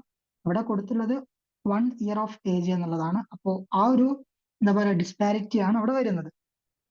അപ്പോ സ്റ്റേറ്റ്മെന്റ് 1 കംപ്ലീറ്റ്ലി ഇൻകറക്റ്റ് ആണ്. സ്റ്റേറ്റ്മെന്റ് 2ലേക്ക് വന്നു കഴിഞ്ഞാൽ kangaroo mother care is a technique to reduce hypothermia among new have a neonatal mortality. Kangaroo അവരുടെ എന്താ പറയാ ബേബീസിനെ കീപ്പ് ചെയ്യുന്നത് പോലെ തന്നെ നമ്മളും ചെയ്യാറുണ്ട്. ഹ്യൂമൻസും കുട്ടികളെ തോളത്ത് വെച്ചിട്ട് ആ ഒരു തരത്തില് കെയർ ചെയ്യാറുണ്ട്. ആ ഒരു കെയറിങ്ങിന്റെ മെയിൻ പേർപ്പസ് എന്ന് പറയുന്നത് ഹൈപ്പോതെർമിയ എന്നുള്ള ആ ഒരു കണ്ടീഷനെ കുറച്ചുകൊണ്ട് നിയോനാറ്റൽ മോർട്ടാലിറ്റിനെ കുറക്കുക എന്നുള്ളത് തന്നെയാണ്. സ്റ്റേറ്റ്മെന്റ് 2 ഇവിടെ കറക്റ്റ് ആയിട്ട് തന്നെയാണ് വരുന്നത്. അപ്പൊ നമുക്ക് നമ്മുടെ ഓപ്ഷൻ കറക്റ്റ് ആൻസർ എന്ന് പറയുന്നത് statement 1 is incorrect but statement 2 is true എന്നുള്ള ഒരു ഓപ്ഷൻ ആയിരിക്കും. 14th വൺ നോക്കാം. ഇവിടെ നമുക്ക് 2 സ്റ്റേറ്റ്മെന്റ് തന്നിട്ടുണ്ട്, സ്റ്റേറ്റ്മെന്റ് 1 ആൻഡ് സ്റ്റേറ്റ്മെന്റ് 2. സ്റ്റേറ്റ്മെന്റ് 1 എന്താണ്? Proteins are complex organic nitrogenous compounds. Proteins എന്ന് പറയുന്നത് കോംപ്ലക്സ് ആയിട്ടുള്ള നൈട്രോജീനിയസ് കോമ്പൗണ്ട്സ് ആണ് എന്നുള്ളത്. Proteins are complex organic nitrogenous compounds. പ്രോട്ടീൻസിന്റെ ആ ഒരു മോണോമേഴ്സ് ലെവലിലേക്ക്, മോണോമർ ലെവലിലേക്ക് ഒന്ന് പോയി നോക്കൂ. നമുക്കറിയാം പ്രോട്ടീൻസ് ഉണ്ടാക്കിയിട്ടുള്ളത് അമൈനോ ആസിഡ്സ് യൂസ് ചെയ്തുകൊണ്ടാണ്. എല്ലാവർക്കും അറിയുന്നത് ബേസിക് ആയിട്ടുള്ള ഒരു നോളജ് മാത്രമാണ് amino acids are the monomers of proteins എന്നുള്ളത്. അമൈനോ ആസിഡ്, അമൈനോ എന്ന് പറയുമ്പോൾ തന്നെ അവിടെ നൈട്രജന്റെ പ്രസൻസ് ഉണ്ട്. എല്ലാ അമൈനോ ആസിഡ്സിലും നൈട്രജൻ എന്ന് പറയുന്നത് കോമൺ ആണ്. അതുകൊണ്ട് തന്നെയാണ് അവർക്ക് അമൈനോ ആസിഡ്സ് എന്നുള്ള പേര് പോലും വന്നിട്ടുള്ളത്. അപ്പൊ അതിൽ നിന്ന് നമുക്ക് മനസ്സിലാക്കാം proteins are complex organic nitrogenous compounds എന്നുള്ള സ്റ്റേറ്റ്മെന്റ് കംപ്ലീറ്റ്ലി ശരിയാണ്. സ്റ്റേറ്റ്മെന്റ് സെക്കൻഡ് എന്താണ് പറയുന്നത്? Proteins are made up of 16 different amino acids, of which 7 are essential amino acids. അത് വളരെ റോങ് ആയിട്ടുള്ള ഒരു സ്റ്റേറ്റ്മെന്റുമാണ്. കാരണം നമുക്കറിയാം പ്രോട്ടീൻസ് ഉണ്ടാക്കിയിട്ടുള്ളത് സ്റ്റാൻഡേർഡ് അമൈനോ ആസിഡ്സ് കൊണ്ടാണ്. And there are 20 standard amino acids. Basically 20 standard amino acids ആണ് ഉള്ളത്. ആൻഡ് ആസ് ഓഫ് നൗ എന്താ പറയാ, ലേറ്റസ്റ്റ് ആയിട്ടുള്ള റിസർച്ച് ഡാറ്റ പ്രകാരം 22 amino acids, standard amino acids ഉണ്ടെന്ന് പറയുന്നുണ്ട്. ഈവൻ 22 നമ്മൾ കൺസിഡർ ചെയ്തിട്ടില്ല എന്നുണ്ടെങ്കിലും 20 ആണ് ഏറ്റവും കോമൺ ആയിട്ടുള്ള എന്ത് പറയുന്നത് സ്റ്റാൻഡേർഡ് അല്ലെങ്കിൽ പ്രോട്ടീൻസ് യൂസ് ചെയ്യാൻ മെയ്ഡ് ചെയ്യാൻ ഉണ്ടാക്കിയിട്ടുള്ള അമൈനോ ആസിഡ്സ് എന്ന് പറയുന്നത്. അപ്പോ ഈ ഒരു സ്റ്റേറ്റ്മെന്റ് 2 എന്ന് പറയുന്നത് ഫോൾസ് തന്നെയാണ്. ഇനി നമുക്ക് എന്ത് മനസ്സിലാക്കാം? സ്റ്റേറ്റ്മെന്റ് 1 കറക്റ്റ് ആണ്, സ്റ്റേറ്റ്മെന്റ് സെക്കൻഡ് ഈസ് ഫോൾസ്. അപ്പോൾ ഓപ്ഷൻ സി ആണ് ഇതുമായിട്ട് മാച്ച് ആവുന്നത്. നമ്മൾ 14 ക്വസ്റ്റ്യൻസ് എന്ത് ചെയ്തിട്ടുണ്ട്, എക്സ്പ്ലെയിൻ ചെയ്തിട്ടുണ്ട്. ഇനി 15 വണ്ണ് നോക്കാം. Steps of food passage track. അതായത് നമ്മൾ ഭക്ഷണം കഴിക്കുമ്പോൾ അവിടെ നടക്കുന്ന ആ ഒരു കറക്റ്റ് പാത്വേ ആണ് ഇവർ ചോദിക്കുന്നത്. നമുക്ക് തന്നിട്ടുള്ളത് മൗത്ത് കൊടുത്തിട്ടുണ്ട്, ഇസോഫാഗസ് കൊടുത്തിട്ടുണ്ട്, സ്റ്റൊമക്ക് കൊടുത്തിട്ടുണ്ട്, ആബ്ഡോമൻ ആൻഡ് ഫൈനലി ഇൻറ്റെസ്റ്റൈൻ. നമുക്കറിയാം ഫസ്റ്റ് നമ്മൾ ഭക്ഷണം കഴിക്കുന്നത് മൗത്ത്. ഫസ്റ്റ് നമ്മൾ മൗത്തിലേക്കാണ് ഫുഡ് എടുത്ത് വെക്കുന്നത്. മൗത്തിൽ നിന്നും അത് എങ്ങോട്ടാണ് പോകുന്നത്? ഈസോഫാഗസിലേക്ക് പോകുന്നു, ദെൻ സ്റ്റൊമക്കിലേക്ക് പോകുന്നു, അബ്ഡോമനിലേക്ക് പോകുന്നു ആൻഡ് ഇൻറ്റെസ്റ്റൈനിലേക്ക് പോകുന്നു. ആ നമ്മുടെ ക്വസ്റ്റ്യനിൽ കൊടുത്തിട്ടുള്ള ആ ഒരു ഓപ്ഷന്റെ ഓർഡർ എങ്ങനെയാണോ അതുപോലെ തന്നെയാണ് ആൻസറും വരുന്നത്. അപ്പൊ ABCDE എന്നുള്ള ആ ഒരു റേഞ്ച് തന്നെയാണ്. നമുക്ക് ഓപ്ഷൻ ഡി നോക്കിയാൽ കാണാം, ABCDE. അപ്പോൾ ഡയറക്റ്റ് ആയിട്ട് വളരെ ഈസി ആയിട്ടുള്ള കാര്യമാണ്. നമുക്ക് അഗെയിൻ നമുക്ക് കോൺസെപ്റ്റ് ഒന്നും അറിയില്ലെങ്കിൽ പോലും ജസ്റ്റ് സ്റ്റിൽ നമ്മൾ ഭക്ഷണം കഴിക്കുന്ന ആളുകളാണ് എന്നുണ്ടെങ്കിൽ നമുക്ക് സംഭവം മനസ്സിലാവും. അതായത് എല്ലാവർക്കും അറിയുന്ന ബേസിക് ആയിട്ടുള്ള കാര്യം അത്രേ ഉള്ളൂ. ഇനി 16th ക്വസ്റ്റ്യൻ നോക്കാം. Match list 1 with list 2.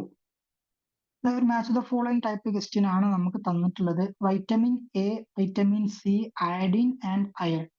അപ്പോൾ ഇവരുടെ റിലേറ്റഡ് ആയിട്ടുള്ള അല്ലെങ്കിൽ ഇതുപോലെയുള്ള മിനറൽസിന് ഡെഫിഷ്യൻസി വന്നു കഴിഞ്ഞാൽ അവർ കോസ് ചെയ്യുന്ന ഡിസീസസ് ഏതൊക്കെയാണെന്നുള്ളതാണ് ലിസ്റ്റ് 2 നമുക്ക് തന്നിട്ടുള്ളത്. വൈറ്റമിൻ എ നോക്കാം നമുക്ക്. വൈറ്റമിൻ എ എന്ന് പറയുമ്പോൾ ഈ വൈറ്റമിൻ എയുടെ മറ്റൊരു പേരാണ് റെറ്റിനോൾ എന്നുള്ളത്. റെറ്റിനോൾ എന്ന് പറയുമ്പോൾ ഞാൻ പറഞ്ഞിട്ടുണ്ടായിരുന്നു, റെറ്റിന എന്നുള്ള ടേം ഒരു ഐയുമായിട്ട് കണക്ഷൻ ഉണ്ടാക്കാൻ പറ്റുന്ന ഒരു ടേം ആണ്. ആൻഡ് ഓൾസോ നമുക്ക് എന്ത് പറയാൻ പറ്റും, കാഴ്ച റിലേറ്റഡ് ആയിട്ടുള്ള എന്തെങ്കിലും ഇഷ്യൂസ് വന്നു കഴിയുമ്പോൾ അത് വൈറ്റമിൻ എ റിലേറ്റഡ് ആണ് നമുക്ക് പറയാം. അങ്ങനെ നോക്കുകയാണെങ്കിൽ ഇതിൽ കുറച്ച് കണക്ട് ചെയ്യാൻ പറ്റുന്ന ഓപ്ഷൻ എന്ന് പറയുന്നത് vitamin A to night blindness. അപ്പോൾ ഓപ്ഷൻ എ എന്നുള്ളത് 3 എന്നുള്ള ഓപ്ഷനുമായിട്ട് നമുക്ക് എന്താ ചെയ്യാം, കോറിലേറ്റ് ചെയ്യാം. വൈറ്റമിൻ സി എന്ന് പറയുന്നത് അസോബിക് ആസിഡ് സ്കർവി കോസ് ചെയ്യുന്ന ഒരു ഡിസീസ് ആണെന്ന് എല്ലാവർക്കും ബേസിക് ആയിട്ട് അറിയുന്ന ഒരു അല്ലെങ്കിൽ അറിയേണ്ട ഒരു കാര്യമാണ്. ഈവൻ നമ്മൾ ബയോകെമിസ്ട്രിയിലേക്ക് വരുമ്പോൾ വൈറ്റമിൻസ് എന്ന് പറഞ്ഞിട്ടുള്ള ഒരു ഏരിയ ഇമ്പോർട്ടന്റ് ആയിട്ടുള്ള കാര്യമാണ്.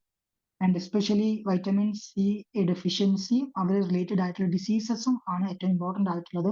അവിടുന്ന് ഡയറക്റ്റ് ആയിട്ട് ചോദിച്ചിട്ടുള്ള ഒരു ക്വസ്റ്റ്യൻ തന്നെയാണ് വൈറ്റമിൻ സി ഡെഫിഷ്യൻസി ഉണ്ടാക്കുന്ന ഡിസീസ് സ്കർവി എന്നുള്ളത്. വൈറ്റമിൻ സി അതായത് അസോബിക് ആസിഡിന്റെ ഡെഫിഷ്യൻസി മൂലം ഉണ്ടാകുന്ന ഒരു ഡിസീസാണ്. പിന്നെ അയഡിൻ എന്ന് പറയുമ്പോൾ തന്നെ നമുക്കറിയാം ഒരു തൈറോയിഡ് റിലേറ്റഡ് ആയിട്ടുള്ള ഒരു കോമ്പൗണ്ട് ആണ് അല്ലെങ്കിൽ ഒരു മൊളിക്യൂൾ ആണ്. അപ്പൊ അയഡിനിൽ എന്തെങ്കിലും ഡെഫിഷ്യൻസി വന്നു കഴിഞ്ഞാൽ ഗോയിത്ര വരും. ഗോയിത്ര എന്ന് പറയുന്നതും എന്താണ്, ഒരു തൈറോയിഡ് റിലേറ്റഡ് ആയിട്ടുള്ള ഡിസീസ് ആണ്. And finally iron deficiency anaemia ഉണ്ടാക്കുന്നു.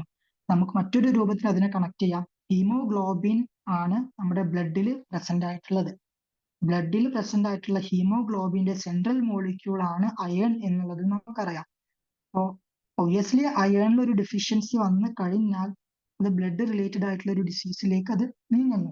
അപ്പോൾ അനീമിയ എന്ന് പറയുന്നത് എന്താണ്, ഒരു ബ്ലഡ് റിലേറ്റഡ് ആയിട്ടുള്ള ഡിസോർഡർ ആണ്. അപ്പോൾ നമുക്ക് അതിനെ വെച്ച് ഈസി ആയിട്ട് കണക്ട് ചെയ്യാം. 17th ക്വസ്റ്റ്യൻ പറയുന്നത് മാസ്ലോ ഹൈറാർക്കി പ്രകാരം അവര് പറയുന്നത് അതിന്റെ കറക്റ്റ് ഓർഡർ ഏതാണ് എന്നതാണ് ചോദിക്കുന്നത്.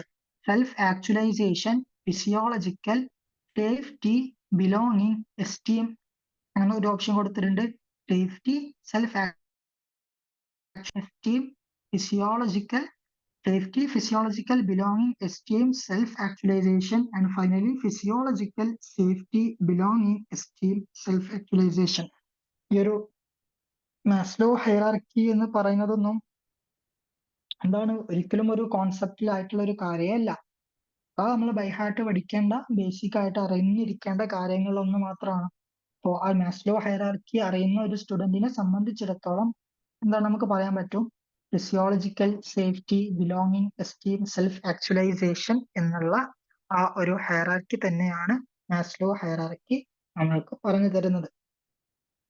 ഓക്കെ, ഇനി നമുക്ക് വേണമെന്നുണ്ടെങ്കിൽ ഇവിടെ എക്സ്പ്ലനേഷൻ കൊടുത്തിട്ടുണ്ട്. ഫിസിയോളജിക്കൽ എന്നുള്ള ആ ഒരു ടേം കൊണ്ട് ഇവർ ഉദ്ദേശിക്കുന്നത് ഫുഡ്, വാട്ടർ, ഷെൽട്ടർ പോലെയുള്ള കാര്യങ്ങളെയാണ്. സേഫ്റ്റി കൊണ്ട് ഉദ്ദേശിക്കുന്നത് സെക്യൂരിറ്റി, എംപ്ലോയ്മെന്റ്, ജോബ് പോലെയുള്ള കാര്യങ്ങൾ. ബിലോങ്ങിങ് എന്ന് പറയുമ്പോൾ ഫ്രണ്ട്ഷിപ്പ്, ലവ് പോലെയുള്ള നമുക്ക് ആവശ്യമായിട്ടുള്ള കെയർ പോലെയുള്ള കാര്യങ്ങൾ. എസ്റ്റീം കൊണ്ട് ഉദ്ദേശിക്കുന്നത് respect and status, power, priority, position എന്നൊക്കെ പറയുന്നു. ഇങ്ങനത്തെ കാര്യങ്ങൾ. സെൽഫ് ആക്ച്വലൈസേഷൻ എന്ന് പറയുമ്പോൾ നമ്മുടെ പേഴ്സണൽ ഗ്രോത്ത്, ക്രിയേറ്റിവിറ്റി പോലെയുള്ള കാര്യങ്ങളെ ഫോക്കസ് ചെയ്യുക എന്നുള്ളതാണ്. ഓക്കെ, ഇത് ബോട്ടണി PYQ അല്ല, ഇത് MPHന്റെ PYQ തന്നെയാണ്.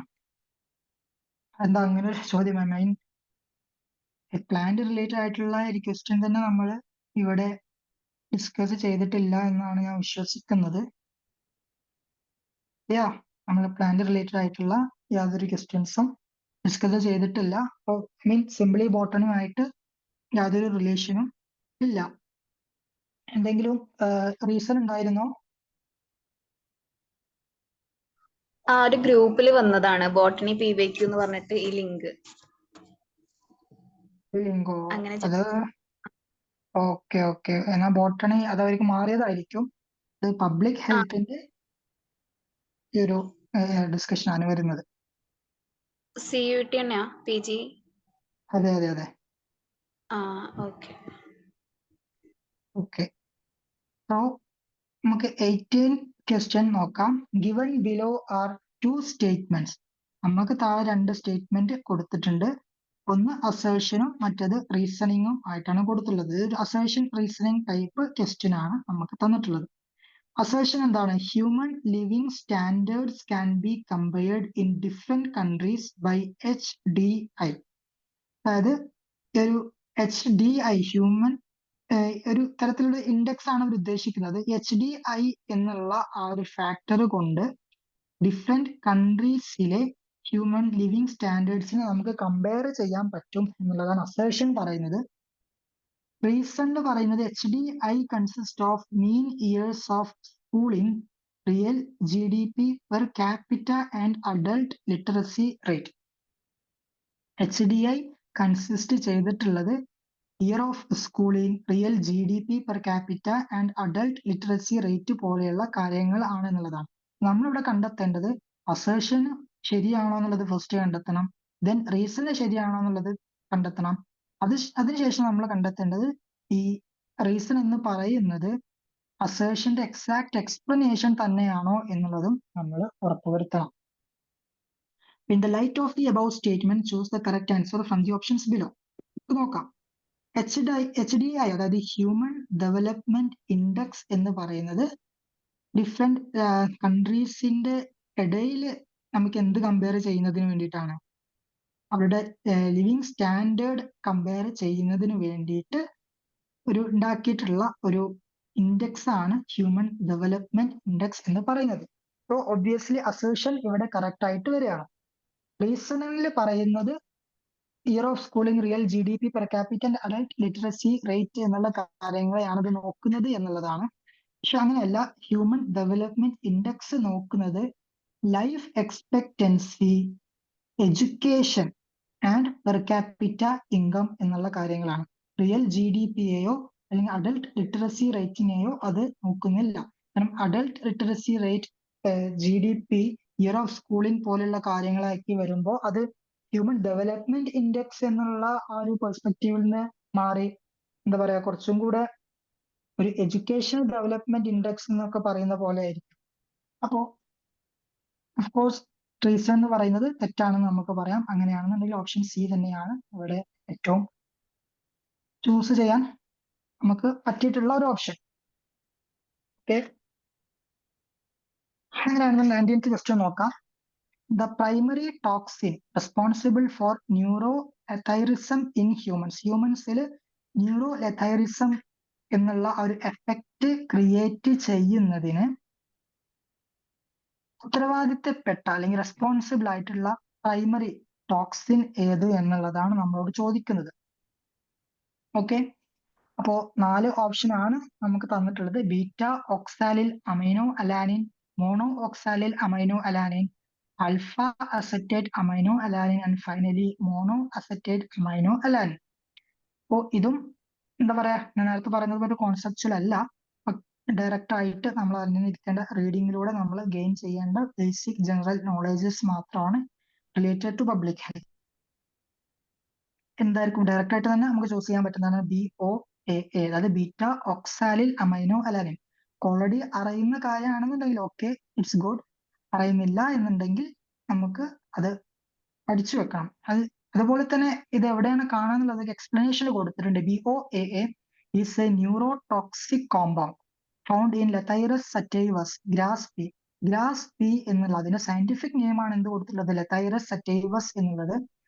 ഈ ലതൈറസ് സറ്റൈവസിൽ നിന്നും നമ്മൾക്ക് കാണുന്ന അല്ലെങ്കിൽ ഡിറൈവ് ചെയ്തെടുക്കുന്ന ഒരു ന്യൂറോടോക്സിൻ ആണ് BOAA എന്ന് പറയുന്നത്.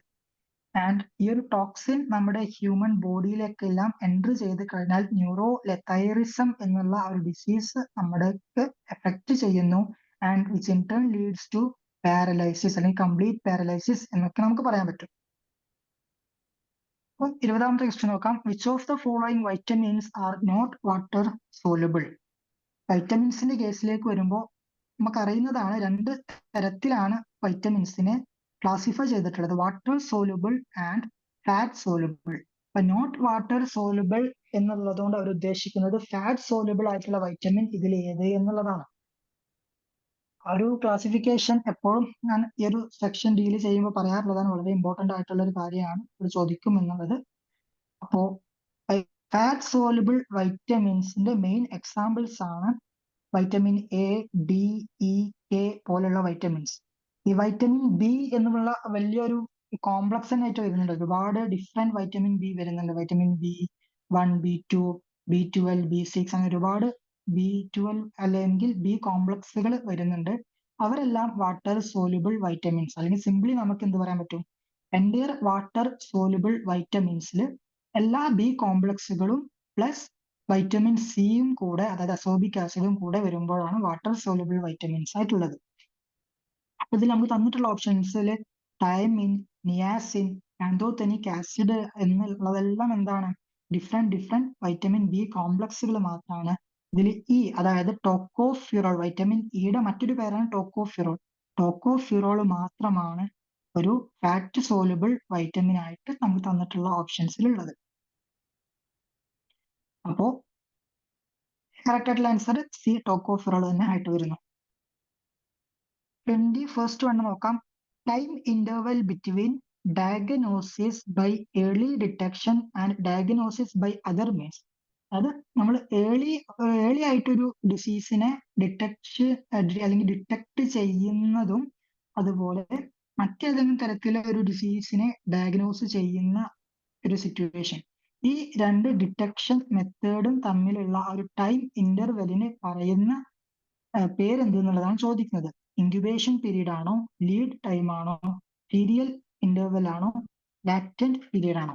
ഇൻക്യുബേഷൻ പീരീഡ് എന്ന് പറയുന്നത് ഇതുമായിട്ട് യാതൊരു റിലേഷൻ ഇല്ലാത്തൊരു ടേമാണ്. ഇൻക്യുബേഷൻ പീരീഡ് കൊണ്ട് ഉദ്ദേശിക്കുന്നത് ഒരു മൈക്രോബ് നമ്മുടെ ബോഡിയിലേക്ക് എൻട്രി ചെയ്ത് കഴിഞ്ഞാൽ അവര് റീപ്രൊഡ്യൂസ് ചെയ്തുകൊണ്ട് ഒരു സിഗ്നിഫിക്കന്റ് എഫക്റ്റ് നമ്മുടെ ബോഡിയിലേക്ക് കാണിക്കാൻ എടുക്കുന്ന ആ ഒരു പീരീഡ് അല്ലെങ്കിൽ ടൈമിനെ പറയുന്ന പേരാണ് ഇൻക്യുബേഷൻ പീരീഡ് എന്ന് പറയുന്നത്. ഇതിന്റെ ലാറ്റന്റ് പീരീഡ് എന്ന് പറയുന്നതെല്ലാം ഇതുപോലെ ഒരു മൈക്രോബ്, എസ്പെഷ്യലി വൈറസ് എല്ലാം നമ്മുടെ ബോഡിയിലേക്ക് കയറി കഴിഞ്ഞാൽ അവര് ഫസ്റ്റ് കുറച്ച് ലാറ്റൻസി പീരീഡ് പോലെ അത് റിമെയിൻ ചെയ്യും, ദെൻ ഇൻഫെക്ഷൻ കോസ് ചെയ്യും. അതൊക്കെ കുറച്ചും കൂടെ വൈറൽ റിപ്ലിക്കേഷന്റെ ഡീറ്റെയിലേക്ക് പോകുമ്പോൾ പറയുന്ന കാര്യങ്ങളാണ്. അപ്പോൾ അവിടെ ഒബ്വിയസ്ലി ലീഡ് ടൈം എന്നുള്ളതാണ് ഒരു ടെർമിനോളജിയാണ്, ഡയറക്റ്റ് ആയിട്ട് ഇവർ ചോദിക്കുന്ന ടെർമിനോളജീസ് മാത്രമാണ്. നമ്മൾ ആ ഒരു ഡെഫിനിഷൻ എക്സ്പ്ലനേഷൻ കൊടുത്തിട്ടുണ്ട്. Lead time is the period between the early detection of a disease through screening and the time when it would normally be diagnosed. Screening പോലെയുള്ള മെത്തേഡിലൂടെ ഈ ഒരു ഡിസീസിനെ നമ്മൾ ഏർലി ഡിറ്റക്ഷൻ നടത്തുന്ന ആ ഒരു സ്റ്റാർട്ടിങ്ങും അതുപോലെ ഏതെങ്കിലും എന്താ പറയാ സ്റ്റാൻഡേർഡൈസ്ഡ് ആയിട്ടുള്ള ടെക്നിക്ക് യൂസ് ചെയ്തിട്ട് നമ്മൾ ആ ഒരു ഡിസീസസിനെ തന്നെ ഡയഗ്നോസിസ് ചെയ്യുകയും ചെയ്യുന്ന കഴിഞ്ഞാൽ ഈ 2 സിറ്റുവേഷന്റെ ഇടയിലുള്ള ഒരു ടൈം ഇന്റർവെല്ലിനെ നമ്മൾ വിളിക്കുന്ന പേരാണ് ലീഡ് ടൈം എന്നുള്ളത്. ഓക്കെ, ഇനി 22nd വൺ നോക്കാം. Tip of the iceberg refers to. ഐസ്ബർഗിന്റെ ടിപ്പ്, അതായത് ഒരു ടെർമിനോളജിയാണ് ഐസ്ബർഗ് ഫിനോമിനൻ എന്ന് പറഞ്ഞിട്ടുള്ളത്. ആ ഫിനോമിനന്റെ ഒരുപാട് ഭാഗങ്ങളായിട്ട് വരുന്നുണ്ട്. അപ്പൊ അതിൽ പറയുന്ന ഒരു കാര്യമാണ് ടിപ്പ് ഓഫ് ദി ഐസ്ബർഗ് എന്ന് പറയുന്നത്. ടിപ്പ് ഓഫ് ഐസ്ബർഗ് കൊണ്ട് ഉദ്ദേശിക്കുന്നത് ക്ലിനിക്കൽ കേസസ് ആണോ, സബ് ക്ലിനിക്കൽ കേസസ് ആണോ, പാരസൈറ്റ്സ് ആണോ, അതല്ലാന്നുണ്ടെങ്കിൽ അൺഡയഗ്നോസ്ഡ് കേസസ് ആണോ എന്നുള്ളത് ചോദിക്കുന്നുണ്ട്. എക്സ്പ്ലനേഷൻ നമുക്ക് നോക്കാം. ആൻസർ ഓൾറെഡി നമ്മൾ തന്നിട്ടുണ്ട്, സബ് ക്ലിനിക്കൽ കേസ് എന്നുള്ളത്. എക്സ്പ്ലനേഷനിൽ നോക്കാം. The iceberg phenomenon in epidemiology represent only a small fraction of total infections, while subclinical cases remain undetected. അതായത് നമ്മളൊരു എപ്പിഡമിയോളജിക്കൽ സ്റ്റഡീസിലേക്കൊക്കെ വന്നു കഴിഞ്ഞാൽ, അല്ലെങ്കിൽ ഒരു ഇൻഫെക്ഷ്യസ് ആയിട്ടുള്ള ഒരു കേസ് എടുത്തു കഴിഞ്ഞാൽ നമുക്ക് അത് സിംറ്റംസ് കാണിക്കുന്ന ആ ഒരു സിറ്റുവേഷനിൽ, അല്ലെങ്കിൽ സിംറ്റംസ് കാണിക്കുന്ന നമ്പർ ഓഫ് കേസസിനെ റെപ്രസെന്റ് ചെയ്യുന്നതാണ് ക്ലിനിക്കൽ കേസസ് എന്ന് ഉദ്ദേശിക്കുന്നത്. സബ് ക്ലിനിക്കൽ കൊണ്ട്, അല്ലെങ്കിൽ സബ് ക്ലിനിക്കൽ ടേം കൊണ്ട് ഉദ്ദേശിക്കുന്നത് നമുക്ക് ഡിറ്റക്ട് ചെയ്യാൻ പറ്റാത്ത കേസുകളെ. സിംറ്റംസ് പുറത്തേക്ക് ഉണ്ടാവില്ല, പക്ഷെ അവരുടെ ശരീരത്തിന്റെ ഉള്ളിൽ എന്തുണ്ടായിരിക്കും, ആ ഒരു ഡിസീസ് ഉണ്ടായിരിക്കും. നമ്മളിപ്പോ പറയല്ലോ, പനിയൊക്കെ വരുന്ന സമയത്ത് നമ്മൾ പറയാറുണ്ട് നമുക്ക് ഉള്ളിൽ പനിക്കുന്നുണ്ട്, പുറത്തേക്ക് ഓവറുണ്ടല്ലോ, പക്ഷെ ഉള്ളിൽ നമുക്ക് സംതിങ് ഫീൽ. അപ്പോൾ അതുപോലെയുള്ള ഒരു സംഭവമാണ്. അങ്ങനെയല്ല, അത് കുറച്ചും കൂടെ സ്പെസിഫിക് ആണ്. അത് നമുക്ക് അറ്റ്ലീസ്റ്റ് ഒരു ഇറിറ്റേഷനെങ്കിലും ഫീൽ ചെയ്യാറുണ്ട്. പക്ഷെ സബ് ക്ലിനിക്കൽ കേസിന് ആക്ച്വലി ഒരു എക്സാമ്പിൾ പറയുകയാണെന്നുണ്ടെങ്കിൽ കോളൻ ക്യാൻസർ. കോളൻ ക്യാൻസറിനെ പറ്റി നമ്മൾ പറയുമ്പോൾ തന്നെ 20 to 30 ഇയേഴ്സ് എന്നുള്ള ഈ ഒരു ടൈം എടുക്കും ആ ഒരു കോളൻ ക്യാൻസർ പുറത്തേക്ക് ഒരു സിംറ്റം കാണിച്ചു തുടങ്ങാൻ. ഇപ്പൊ ഫോർ എക്സാമ്പിൾ ഒരു ഇൻഡിവിജ്വലിന്റെ കേസിൽ അദ്ദേഹത്തിന് ഈ കോളൻ ക്യാൻസർ വന്നതിന് ശേഷം 25th ആനിവേഴ്സറിയിലാണ് ഈ ഒരു സിംറ്റംസ് കാണിക്കാൻ തുടങ്ങിയിട്ടുള്ളത് എന്നുണ്ടെങ്കിൽ ഈ 24 ഇയേഴ്സ് എന്ന് പറയുന്നത് ആ ഒരു സബ് ക്ലിനിക്കൽ പീരീഡ് ആയിരുന്നു. അതാണ് ഇവർ ഉദ്ദേശിക്കുന്നത്. അതിനെ റെഫർ ചെയ്യുന്നതിന് വേണ്ടിയിട്ട് ഇറക്കിയിട്ടുള്ള ഒരു ഫിനോമിനാണ് ഐസ്ബർഗ് ഫിനോമിനൻ എന്ന് പറയുന്നത്. അതൊക്കെ സ്റ്റാൻഡർഡൈസ് ആയിട്ടുള്ള ടെർമിനോളജീസ് ആണ് പബ്ലിക് ഹെൽത്തിൽ വരുന്ന. നോക്കാം, the period between the entry of the organism into the host. ഹോസ്റ്റിലേക്ക് ഒരു ഓർഗാനിസം എൻ്റർ ചെയ്യുകയും and the appearance of signs and symptoms പോലുള്ള ലക്ഷണങ്ങൾ കാണിച്ചു തുടങ്ങുന്ന ആ ഒരു ടൈം, ഇതിന്റെ ഇടയിലുള്ള ടൈമിനെ വിളിക്കുന്ന പേര് എന്തെന്നുള്ളതാണ് ചോദിക്കുന്നത്. പീരീഡ് ഓഫ് കമ്മ്യൂണിക്കബിലിറ്റി ആണോ, ലാറ്റന്റ് പീരീഡ് ആണോ, പ്രീ പാറ്റന്റ് പീരീഡ് ആണോ, ഓർ ഇൻക്യുബേഷൻ പീരീഡ് ആണോ? നമ്മൾ നേരത്തെ തന്നെ പറഞ്ഞിട്ടുണ്ട്, ഇൻക്യുബേഷൻ പീരീഡ് എന്ന് പറയുന്നത് അവരെന്താണ് ഡിവൈഡ് ചെയ്തുകൊണ്ട് ഒരു സിഗ്നിഫിക്കന്റ് എഫക്റ്റ് ക്രിയേറ്റ് ചെയ്യുന്ന ആ ഒരു ടൈമിനെയാണ് ഇൻക്യുബേഷൻ പീരീഡ് എന്നുള്ളത് നേരത്തെ തന്നെ പറഞ്ഞിട്ടുണ്ടായിരുന്നു. ആ ഒരു 21st ക്വസ്റ്റ്യൻ ഡിസ്കസ് ചെയ്തപ്പോൾ ആ സെയിം കാര്യമാണ് ഇതിലും ചോദിക്കുന്നത്. അപ്പോൾ ഇൻക്യുബേഷൻ പീരീഡ് എന്നുള്ളത് നമുക്ക് ഡയറക്റ്റ് ആയിട്ട് പറയാൻ പറ്റില്ല. അല്ലാന്നുണ്ടെങ്കിൽ ഒരു സിമ്പിൾ ഡെഫിനിഷൻ എന്നുള്ള നിലയ്ക്ക് നമുക്ക് എന്ത് പറയാൻ പറ്റും? Incubation period is the time gap between infection and the onset of first symptoms, അല്ലെങ്കിൽ സിംറ്റം എന്ന് നമുക്ക് പറയാൻ പറ്റും. 24th വൺ നോക്കാം. Prevalence of disease is estimated by. Prevalence, ഒരു ഡിസീസ്, ഫോർ എക്സാമ്പിൾ കോവിഡ് തന്നെ എടുക്കാം. ആ ഒരു കോവിഡ് എന്ന് പറഞ്ഞിട്ടുള്ള ഡിസീസ് നമ്മുടെ സൊസൈറ്റിയിൽ, നമ്മുടെ ഒരു കമ്മ്യൂണിറ്റിയിൽ എത്രത്തോളം സ്പ്രെഡ് ആയിട്ടുണ്ട് എന്നുള്ളതാണ് പ്രീവാലൻസ് കൊണ്ട് ഉദ്ദേശിക്കുന്നത്. എത്രത്തോളം ഒരു ബേർഡൻ നമുക്ക് ക്രിയേറ്റ് ചെയ്യുന്നുണ്ട് എന്നുള്ളതാണ്. അപ്പോൾ ഈ ഒരു പ്രീവാലൻസ് എസ്റ്റിമേറ്റ് ചെയ്യാറുള്ളത് ഏത് ടൈപ്പ് ഓഫ് സ്റ്റഡി യൂസ് ചെയ്തിട്ടായിരിക്കും? കേസ് കൺട്രോൾ സ്റ്റഡി ആണോ, ക്രോസ് സെക്ഷണൽ സ്റ്റഡി ആണോ, കൊഹോർട്ട് സ്റ്റഡി ആണോ, ഓർ RCT അല്ലെങ്കിൽ റാൻഡമൈസ്ഡ് ട്രയൽ ആണോ എന്നുള്ളതാണ്. Simply cross sectional study use ചെയ്തിട്ടാണ് നമ്മൾ പ്രീവാലൻസ്, ഡിസീസിന്റെ പ്രീവാലൻസ് പറയാറുള്ളത്. അതൊക്കെ ഞാൻ ഈ ഒരു എന്താ പറയാ എപ്പിഡമിയോളജിക്കൽ മെഷേഴ്സ് ഇതിനെ പറ്റിയിട്ടൊക്കെ ഡിസ്കസ് ചെയ്തപ്പോൾ തന്നെ പറഞ്ഞിട്ടുള്ള കാര്യങ്ങളായിരുന്നു. ക്രോസ് സെക്ഷണൽ സ്റ്റഡി എങ്ങനെയാണ്, അല്ലെങ്കിൽ പ്രീവാലൻസ് എന്നുള്ള മെഷറൊക്കെ ഡിസ്കസ് ചെയ്തപ്പോൾ പറഞ്ഞിട്ടുണ്ടായിരുന്നു.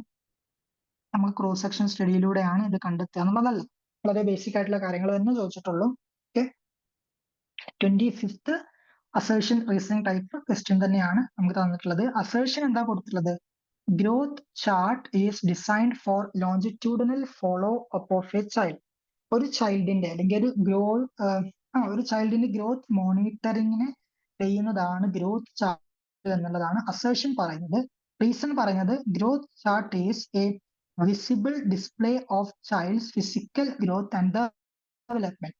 ഒരു ചൈൽഡിന്റെ ഫിസിക്കൽ ഗ്രോത്ത് ഡെവലപ്മെന്റിനെ ഡിസ്പ്ലേ ചെയ്യുന്ന ഒരു ചാർട്ടാണ് ഗ്രോത്ത് ചാർട്ട് എന്ന് റീസണിംഗ് പറയുന്നുണ്ട്. ഫസ്റ്റ് നമ്മൾ എപ്പോഴും പറയുന്ന പോലെ അസേർഷൻ കറക്റ്റ് ആണോ എന്നുള്ളത് ഫസ്റ്റ് നമ്മൾ ചെക്ക് ചെയ്യണം. ദെൻ റീസൺ കറക്റ്റ് ആണോ എന്നുള്ളത് നമ്മൾ ചെക്ക് ചെയ്യണം. ദെൻ ഇത് രണ്ടും തമ്മിൽ അസേർഷനും റീസണും തമ്മിൽ ഏതെങ്കിലും തരത്തിൽ ലോജിക്കൽ കണക്ഷൻ ഉണ്ടോ എന്നുള്ളതും നമുക്ക് നോക്കണം. അപ്പൊ ഗ്രോത്ത് ചാർട്ട് എന്താണെന്ന് പഠിച്ച ഒരു സ്റ്റുഡന്റിനെ സംബന്ധിച്ചിടത്തോളം അസേർഷനും റീസണും കറക്റ്റ് ആണെന്നുള്ളത് ഈസിലി ആയിട്ട് നമുക്ക് മനസ്സിലാക്കാൻ പറ്റുന്ന ഒരു സംഭവമാണ്. നെക്സ്റ്റ് നമുക്ക് നോക്കേണ്ടത് അവർ തമ്മിലുള്ള എന്താണ് ആ ഒരു ലോജിക്കൽ കണക്ഷൻ ആണ്. അസേർഷൻ റീസൺ സിമ്പിൾ ആയിട്ട് റീഡ് ചെയ്ത് നോക്കിയാൽ തന്നെ നമുക്ക് ആ ഒരു ലോജിക്കൽ കണക്ഷൻ കിട്ടുന്നുണ്ട്. അപ്പൊ അതിന് നമുക്ക് എന്ത് പറയാൻ പറ്റും? Both A and R true and R is the correct explanation of A എന്നുള്ളത് തന്നെ നമുക്ക് പറയാൻ പറ്റും. 26th ക്വസ്റ്റ്യൻ നോക്കാം. Culture is defined as. ഇതെന്താണ് ഈ ഒരു ക്വസ്റ്റ്യൻ എന്ന് പറയുന്നത് പബ്ലിക് ഹെൽത്ത് വെച്ച് കമ്പയർ ചെയ്യുമ്പോൾ കുറച്ചും കൂടെ ഒരു നോർമൽ സൊസൈറ്റി റിലേറ്റഡ് ആയിട്ടുള്ള ഒരു ക്വസ്റ്റ്യൻ ആണ്. സിംപ്ലി കൾച്ചർ സംസ്കാരം കൊണ്ട് ഉദ്ദേശിക്കുന്നത് അല്ലെങ്കിൽ എങ്ങനെയാണ് സംസ്കാരം ഡിഫൈൻ ചെയ്തിട്ടുള്ളത് എന്നാണ് ചോദിക്കുന്നത്. അപ്പോ 4 തരത്തിലുള്ള എന്ത് കൊടുത്തിട്ടുണ്ട്? ഡെഫിനിഷൻസ് തന്നെ കൊടുത്തിട്ടുണ്ട്. Discipline that deals with the study of human society. Human സൊസൈറ്റിന്റെ എന്താ പറയാ ഹ്യൂമൻ സൊസൈറ്റിനെ പറ്റിയിട്ടുള്ള ഒരു സ്റ്റഡി ആണ് എന്ന് പറഞ്ഞിട്ടുണ്ട്. Learned behaviour which has been socially acquired, transfer of values and customs from one group to another. Culture is a way of life that takes very long to develop, even centuries. And finally scientific study of organization and behavior of group of human beings. So option കൊടുത്തുള്ളത് B, C and A. അതായത് learned behaviour which has been socially acquired, transfer of values and customs from one group to another, and scientific study of organisation and behaviour of group of human beings. ഈ 3 കാര്യങ്ങളും culture എന്നുള്ള ഒരു ടേമിന്റെ definition ആണ് എന്നുള്ളത് നമുക്ക് പറയാൻ പറ്റും. 27th വന്ന് നോക്കാം. In an outbreak of cholera in A village of 2000 population. അതായത് 2000 ആളുകളുള്ള ഒരു പോപ്പുലേഷൻ നമ്മൾക്ക് ഉണ്ട്, ഒരു വില്ലേജ് ഉണ്ട്. ആ വില്ലേജിൽ ഒരു കോളറ ഔട്ട്ബ്രേക്ക് നടന്നു. 20 കേസസ് ഹാവ് ഒക്കേർഡ്. 20 കേസസ് അവിടെ നടന്നിട്ടുണ്ട്. അതായത് 20 ആളുകൾക്ക് എന്ത് സംഭവിച്ചു? ഈ ഒരു കോളറ എന്നുള്ള ഡിസീസ് വന്നു. And 5 have died. 5 പേര് മരണപ്പെടുകയും ചെയ്തു. അങ്ങനെയാണെന്നുണ്ടെങ്കിൽ കേസ് ഫെറ്റാലിറ്റി റേറ്റ് നമ്മൾ കാൽക്കുലേറ്റ് ചെയ്യാനാണ് പറയുന്നത്. 1% ആണോ, 0.25% ആണോ, 5% ആണോ, ഓർ 25% ആണോ എന്നുള്ളതാണ് ചോദിക്കുന്നത്. അപ്പോ നമുക്ക് കേസ് ഫാറ്റാലിറ്റി റേറ്റ് എന്നുള്ള CFR is equal to equation വരുന്നത് ഡെത്ത്സ് ബൈ ടോട്ടൽ കേസസ്. എത്ര മരണം സംഭവിച്ചിട്ടുണ്ടോ ഡിവൈഡഡ് ബൈ ടോട്ടൽ കേസ്. എത്ര കേസ് നടന്നിട്ടുണ്ട് മൾട്ടിപ്ലൈഡ് ബൈ 1000. നമുക്ക് എത്ര കേസാണ് തന്നിട്ടുള്ളത്?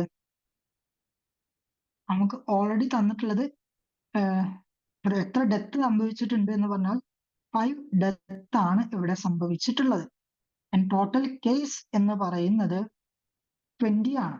5/20 ഇൻറ്റു 100 ചെയ്ത് കഴിഞ്ഞാൽ നമുക്ക് 25% എന്നുള്ളത് കിട്ടും. അതാണ് കേസ് ഫാറ്റാലിറ്റി റേറ്റ്. അപ്പോൾ ഓപ്ഷൻ ഡി ആണ് കറക്റ്റ് ആയിട്ട് ആൻസർ വരുന്നത്. ഇതിൽ ഓപ്ഷൻ സി കൊടുത്തിട്ടുണ്ടെങ്കിലും ഓപ്ഷൻ ഡി ആണ് കറക്റ്റ് ആയിട്ട് ആൻസർ വരുന്നത്. ഇനി മോർട്ടാലിറ്റി റേറ്റ് ആണ് നമുക്ക് കാൽക്കുലേറ്റ് ചെയ്യേണ്ടത് എന്നുണ്ടെങ്കിൽ ആ ഒരു സിറ്റുവേഷനിൽ നമ്മൾ ചെയ്യേണ്ടത് എത്ര ഡെത്ത് സംഭവിച്ചോ ഡിവൈഡഡ് ബൈ ടോട്ടൽ പോപ്പുലേഷൻ. അങ്ങനെ ആയിരിക്കുമ്പോൾ 5/2000 ഇൻറ്റു എന്താ ചെയ്യാം 100 ചെയ്താൽ 0.25% എന്ന് പറയും. പക്ഷെ നമ്മുടെ ക്വസ്റ്റ്യൻ വന്ന് കേസ് ഫാറ്റാലിറ്റി റേറ്റ് ആണ്. അപ്പൊ നമുക്ക് അതിലേക്ക് നോക്കിയാൽ മതി. 28ാമത്തെ ക്വസ്റ്റ്യൻ എന്താണ്? Randomised controlled trial is a type. അതായത് RCT എന്ന് പറയുന്നത് ഏത് ടൈപ്പ് ഓഫ് സ്റ്റഡി എന്നുള്ളത് പറയുന്നത്. ഡിസ്ക്രിപ്റ്റീവ് സ്റ്റഡി ആണോ, കേസ് കൺട്രോൾ സ്റ്റഡി ആണോ, എക്സ്പെരിമെന്റൽ സ്റ്റഡി ആണോ, അതല്ലാന്നുണ്ടെങ്കിൽ ഒരു കൊഹോർട്ട് സ്റ്റഡി ആണോ എന്നുള്ളതാണ്. Randomised control trial. ട്രയൽ എന്ന് പറയുമ്പോൾ തന്നെ നമുക്ക് പറയാൻ പറ്റും this is A kind of experimental study എന്ന് നമുക്ക് പറയാൻ പറ്റും. അപ്പോൾ സിംപ്ലി കൺട്രോൾഡ് RCT എന്ന് പറയുന്നത് ഒരു എക്സ്പെരിമെന്റൽ സ്റ്റഡി തന്നെയാണ്. RCTs are designed to test interventions with random allocation of subjects. അതാണ് RCT കൊണ്ട് ഉദ്ദേശിക്കുന്നത്. അത് നമുക്ക് മനസ്സിലാക്കി വെക്കാം. 29th ആണ് ചോദിക്കുന്നത്. Common cold is caused by. നമുക്ക് സിംപ്ലി പറയുന്ന ജലദോഷം എന്ന് പറയുന്ന ഒരു അസുഖമുണ്ടല്ലോ. ഈ ഒരു കോൾഡ് അല്ലെങ്കിൽ ഈ ഒരു ഡിസീസ് ഉണ്ടാക്കുന്നത് അല്ലെങ്കിൽ കോസ് ചെയ്യുന്നത് ആര് എന്നുള്ളതാണ്. Pseudomonas, E. coli, influenza or streptococcus. Simply common called main ആയിട്ട് ഉണ്ടാക്കുന്ന ആളുകൾ എന്ന് പറയുന്നത് റൈനോ വൈറസ് എന്ന് പറഞ്ഞിട്ടുള്ള വൈറസ് ആണ്. നമുക്ക് NTA ചോദിച്ചിട്ടുള്ള ഈ ഒരു ക്വസ്റ്റ്യനിൽ അവര് റൈനോ വൈറസ് എന്ന ഓപ്ഷനിൽ കൊടുത്തിട്ടില്ല. പക്ഷെ ഇൻഫ്ലുവൻസ വൈറസ് എന്ത് ചെയ്യാറുണ്ട്? കോമൺ കോൾഡ് പോലെയുള്ള സിംറ്റംസ് ഉണ്ടാക്കാറുണ്ട്. അതുകൊണ്ട് നമുക്ക് ചെയ്യാൻ പറ്റുന്നത് ഇതിൽ വെച്ച് കമ്പാരിറ്റീവ്ലി ഏറ്റവും എന്താ പറയുക ശരിയായിട്ടുള്ള ഓപ്ഷൻ ഏതാണോ അത് ചൂസ് ചെയ്യുക എന്നുള്ളതാണ്. അങ്ങനെ നോക്കുമ്പോൾ ഇൻഫ്ലുവൻസ വൈറസ് ആയിരിക്കും കമ്പാരിറ്റീവ്ലി ഒരു ശരിയായിട്ടുള്ള ഓപ്ഷൻ എന്ന് പറയുന്നത്. 30ാമത്തെ ക്വസ്റ്റ്യൻ നോക്കാം. Most common mode of transmission of nosocomial infection. Nosocomial infection എന്ന് പറയുന്നത് തന്നെ ഹോസ്പിറ്റലിൽ നിന്നും, അത് നമ്മൾ ഹോസ്പിറ്റലിൽ നിന്നുള്ള അവിടെ പ്രസന്റ് ആയിട്ടുള്ള ആളുകൾ തമ്മിൽ അങ്ങോട്ടും ഇങ്ങോട്ടും സ്പ്രെഡ് ആവുന്ന ടൈപ്പ് ഓഫ് ഡിസീസിനാണ് അല്ലെങ്കിൽ ഇൻഫെക്ഷൻ പറയുന്ന പേരാണ് നോസോകോമിയൽ ഇൻഫെക്ഷൻ എന്ന് പറയുന്നത്. നോസോകോമിയൽ ഇൻഫെക്ഷൻ തന്നെ ട്രാൻസ്മിറ്റ് ചെയ്യാൻ ഏറ്റവും എളുപ്പമായിട്ടുള്ള കോമൺ മെത്തേഡ് ഏത് എന്നുള്ളതാണ്.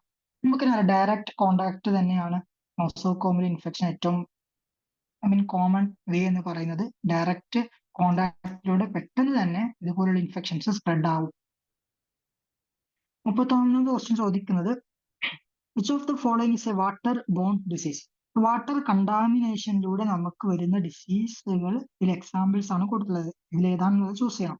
കോളറ തന്നിട്ടുണ്ട്, tuberculosis, HIV or AIDS, leptospirosis or giardiasis. അത് 5 ആളുകൾ തന്നിട്ടുണ്ട്. ഇതിൽ ഏതൊക്കെയാണ് വാട്ടർ ബോൺ ഡിസീസ് എന്നുള്ളത് നമുക്ക് സെലക്ട് ചെയ്യണം. കോളറ, ലെപ്റ്റോസ്പൈറോസിസ് ആൻഡ് ജിയാർഡിയാസിസ് എന്നുള്ള ഈ 3 ആളുകളാണ്. അതായത് A, D and E. Option B ആണ് കറക്റ്റ് ആയിട്ട് വരുന്നത്. കോളറ, ലെപ്റ്റോസ്പൈറോസിസ് ആൻഡ് ജിയാർഡിയാസിസ് പോലെയുള്ള ആളുകളാണ് വാട്ടർ ബോൺ ഡിസീസ് ആയിട്ടുള്ളത്. ആൻഡ് ഓൾസോ കോളറ കണ്ടാമിനേറ്റഡ് വാട്ടറിലൂടെ സ്പ്രെഡ് ആവുന്നു. ലെപ്റ്റോസ്പൈറോസിസ് കോസ് ചെയ്യുന്നത് ലെപ്റ്റോസ്പൈറ എന്ന് പറഞ്ഞിട്ടുള്ള ഒരു ബാക്ടീരിയ ആണെങ്കിൽ പോലും അത് കണ്ടാമിനേറ്റഡ് ആവുന്നത് എന്താണ്? ആനിമൽ യൂറിൻ കണ്ടാമിനേറ്റഡ് ആയിട്ടുള്ള വാട്ടറിലൂടെയാണ്. അതുപോലെ തന്നെയാണ് ജിയാർഡിയാസിന്റെ കേസിൽ അത് സ്പ്രെഡ് ചെയ്യുന്നത് കണ്ടാമിനേറ്റഡ് വാട്ടറിലൂടെ തന്നെയാണ്. പക്ഷെ ജിയാർഡിയ ലാംബ്ലിയ എന്ന് പറഞ്ഞിട്ടുള്ള ഈ ഒരു പോസിറ്റീവ് ഏജന്റ് ഒരു പ്രോട്ടോസോവൻ പാരസൈറ്റ് ആണെന്നുള്ളത് നമുക്ക് മനസ്സിലാക്കി വെക്കണം. അടുത്തതായിട്ട് 32nd വന്ന് നോക്കിക്കഴിഞ്ഞാൽ given below are two statements. നമുക്ക് 2 സ്റ്റേറ്റ്മെന്റ് തന്നിട്ടുണ്ട്. ഒന്ന് assertion and reasoning. Assertion reasoning type question തന്നെയാണ്. അസേർഷൻ പറയുന്നതാണ് most effective strategy to combat COVID-19 infection is by applying preventive measures and vaccination. വാക്സിനേഷനും പ്രിവെന്റീവ് മെഷേഴ്സും യൂസ് ചെയ്തിട്ട് തടയുന്നതാണ് COVID-19 നമ്മൾ ചലഞ്ച് ചെയ്യുന്നതിന് കോംബാറ്റ് ചെയ്യുന്നതിന് ഏറ്റവും എഫക്റ്റീവ് ആയിട്ടുള്ള സ്ട്രാറ്റജി എന്നുള്ളത്. എപ്പോഴും ഈ ഒരു പബ്ലിക് ഹെൽത്തിന്റെ ക്ലാസ്സുകൾ ഡിസ്കസ് ചെയ്യുമ്പോൾ പറയാറുണ്ടായിരുന്നു, എപ്പോഴും ഒരു ഡിസീസ് വന്നതിന് ശേഷം ട്രീറ്റ് ചെയ്യുന്നതിലും ബെറ്റർ എന്തായിരിക്കും ആ ഒരു ഡിസീസ് വരുന്നതിന് മുമ്പ് അതിനെ പ്രിവെന്റ് ചെയ്യുക എന്നുള്ളതാണ്. അങ്ങനെ നോക്കുകയാണെന്നുണ്ടെങ്കിൽ അസേർഷൻ എ കംപ്ലീറ്റ്ലി കറക്റ്റ് ആണ്. COVID-19 is caused by viral infection എല്ലാവർക്കും അറിയുന്ന കാര്യമാണ്. Of course assertion and reasoning തമ്മിൽ ഇവിടെ ഒരു എക്സാക്ട് എന്ത് ക്രിയേറ്റ് ചെയ്യുന്നുണ്ട്? ഒരു കണക്ഷൻ ഉണ്ട്. പക്ഷെ എക്സ്പ്ലനേഷൻ നോക്കാം. COVID-19 is caused by SARS-CoV-2, but the reason given does not directly explain why vaccination and preventive measures are effective. അത് പറഞ്ഞത് എക്സ്പ്ലനേഷൻ പറഞ്ഞ കാര്യം ശരിയാണ്. പക്ഷെ നമുക്ക് നോക്കേണ്ടത് ലോജിക്കലി എന്തെങ്കിലും ഒരു കണക്ഷൻ ഉണ്ടോ എന്നുള്ളതാണ്. ലോജിക്കലി എന്തെങ്കിലും കണക്ഷൻ ഉണ്ടോ എന്ന് നോക്കിക്കഴിഞ്ഞാൽ അഫ്കോഴ്സ് നമുക്ക് പറയാൻ പറ്റും അസേർഷനും റീസണും തമ്മിൽ ഇവിടെ ഒരു വ്യക്തമായിട്ടുള്ള കണക്ഷൻ അല്ലെങ്കിൽ വ്യക്തമായിട്ടുള്ള ഒരു ലോജിക്കൽ കണക്ഷൻ വരുന്നുണ്ട്. അപ്പോൾ നമുക്ക് both A and R true and R is the correct explanation of A എന്നുള്ളത് നമുക്ക് പറയാൻ പറ്റും. അങ്ങനെ വൈറൽ ഇൻഫെക്ഷനൊക്കെ ഏറ്റവും ബെറ്റർ വാക്സിൻ, കൂടുതലായിട്ട് നമ്മൾ വാക്സിൻ യൂസ് ചെയ്യുന്നത് തന്നെ വൈറൽ ഇൻഫെക്ഷൻസിനെ പ്രിവെന്റ് ചെയ്യുന്നതിന് വേണ്ടിയിട്ടാണ്. അപ്പോൾ അതാണ് അതിന്റെ മറ്റുള്ള കാര്യം എന്ന് പറയുന്നത്. 33ാമത്തെ ക്വസ്റ്റ്യൻ ഏറ്റവും ഇമ്പോർട്ടന്റ് ആയിട്ടുള്ള ഒരു കാര്യമാണ് അവർ മെൻഷൻ ചെയ്തിട്ടുള്ളത്, വെബ് ഓഫ് കോസേഷൻ എന്ന് പറഞ്ഞിട്ടുള്ളത്. ഈ ഒരു ക്വസ്റ്റ്യൻ ഇവർ ചോദിക്കുന്നത് മെയോകാർഡിയൽ ഇൻഫാക്ഷന്റെ കേസിൽ വെബ് ഓഫ് കോസേഷൻ എങ്ങനെയാണ് വരിക എന്നുള്ളതാണ്. അപ്പോ ഫസ്റ്റ് നമുക്ക് ഏതെങ്കിലും തരത്തിലുള്ള ഒരു സ്ട്രെസ് അവിടെ ഉണ്ടാവണം. ഈ സ്ട്രെസ് ഉണ്ടാവുന്നതോട് കൂടിയിട്ട് നമുക്ക് എന്ത് വരികയാണ്, ഒരു ഇമോഷണൽ ഡിസ്റ്റർബൻസ് നമുക്ക് എന്ത് ചെയ്യണം, ഒരു ഹൈപ്പർ ടെൻഷൻ, നമുക്ക് പ്രഷർ ഇൻക്രീസ് ചെയ്യാൻ, BP കൂടുക എന്നൊക്കെ പറയാലോ, അതുപോലെ ഒരു സിറ്റുവേഷനിലേക്ക് അത് ലീഡ് ചെയ്യുന്നു. Which in turn leads to changes in arteries, അല്ലെങ്കിൽ നമ്മുടെ ആർട്ടറിയൽ വാൾസിൽ ഡിഫറെന്റ് ചേഞ്ചസ് വരുന്നു. അത് കൊറോണറി ഒക്ലൂഷൻ ഉണ്ടാക്കുന്നെന്ന് ക്വസ്റ്റ്യൻ തന്നെ പറഞ്ഞിട്ടുണ്ട്. വിച്ച് ഇൻ ടേൺ എന്തിലേക്കാണ് ലീഡ് ചെയ്യുന്നത്, മയോകാർഡിയൽ ഇഷീമിയ എന്നുള്ള ഒരു സിറ്റുവേഷനിലേക്കും.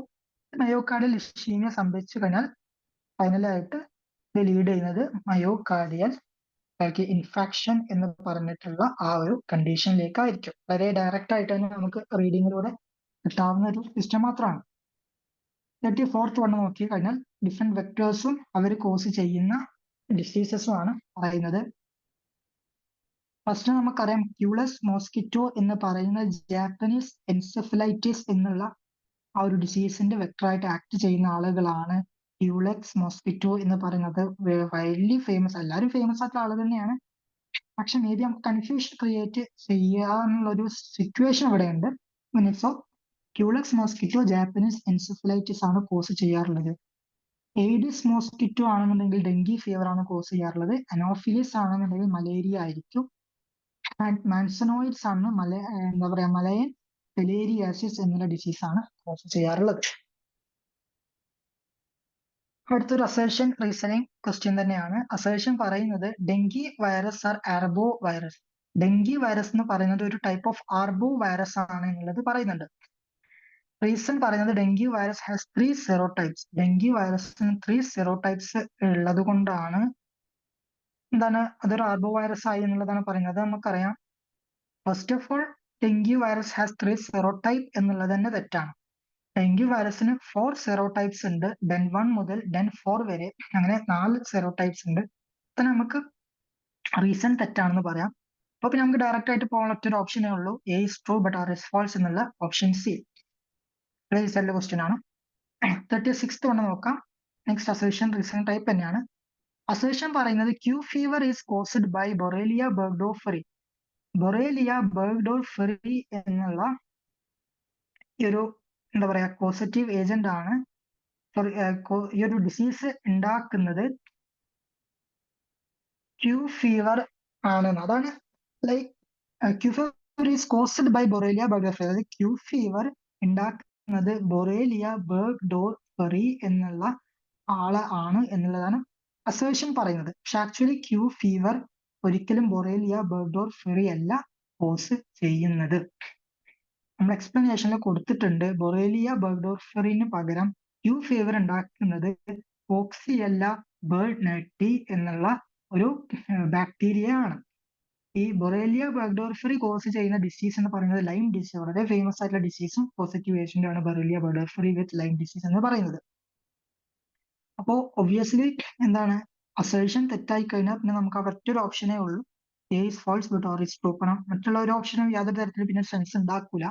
സ്റ്റിൽ റീസൺ പറയുന്നത് mode of transmission of Q fever includes inhalation of infected dust, aerosol transmission, direct contact. അത് നമുക്ക് ശരിയാണെന്ന് തന്നെ പറയാൻ പറ്റും.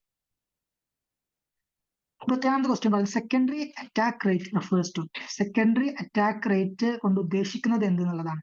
സെവറിറ്റി ആണോ, ഫെറ്റാലിറ്റി ആണോ, ഇൻഫെക്ടിവിറ്റി ആണോ, ഓർ കോമിക്കബിലിറ്റി ആണോ? സെക്കൻഡറി അറ്റാക്ക് എന്നുള്ളത് ഇൻഫെക്ടിവിറ്റിയുമായിട്ട് റിലേറ്റഡ് ആയിട്ടുള്ള ഒരു ടേം ആണ്. വളരെ ഡയറക്റ്റ് ആയിട്ട് ചോദിക്കുന്ന ക്വസ്റ്റ്യൻ ആണ്. അടുത്ത് പറഞ്ഞതുപോലെ തന്നെ റീഡിങ്ങിലൂടെ കിട്ടേണ്ടതാണ്. യാതൊരു തരത്തിലുള്ള കോൺസെപ്റ്റും നമുക്ക് ഇവിടെ അപ്ലൈ ചെയ്യേണ്ടി വരുന്നില്ല. ജസ്റ്റ് റീഡ് ചെയ്തൊരു സ്റ്റുഡന്റ് സമയത്തോളം ഈസിലി സെക്കൻഡറി അറ്റാക്ക് അല്ലെങ്കിൽ കമ്പൈൻ ചെയ്തിട്ടുള്ളത് റിലേറ്റഡ് ആയിട്ടുള്ളത് ഇൻഫെക്ടിവിറ്റിയുമായിട്ടാണ്. 38th വൺ നോക്കാം. For which of the following diseases the toxoid is used to achieve immunisation.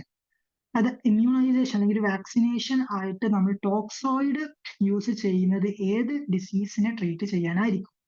Measles കൊടുത്തിട്ടുണ്ട്, ഡിഫ്തീരിയ കൊടുത്തിട്ടുണ്ട്, കോളറ ആൻഡ് വൂപ്പിംഗ് കഫ് എന്നുള്ളത് കൊടുത്തിട്ടുണ്ട്. Actually toxoid vaccines use inactivated. Toxoid vaccines എന്ന് പറയുന്നത് ഇനാക്ടിവേറ്റഡ് ആയിട്ടുള്ള ബാക്ടീരിയൽ ടോക്സിൻസിനെ യൂസ് ചെയ്യുന്ന ഒരു ടൈപ്പ് ആണ്. അതിന് മെയിൻ ആയിട്ട് ഉള്ളത് ഡിഫ്തീരിയ, അതുപോലെ ടെറ്റനസ്, ടോക്സോയിഡ്സ് ആണ്. അപ്പോൾ ഇതിൽ നിന്ന് diphtheria and also external knowledge എന്ന നിലയ്ക്ക് നമുക്ക് ടെറ്റനസ് ടോക്സോയിഡും പഠിച്ചു വെക്കാം. 39 നോക്കാം. A teaching hospital is A facility of.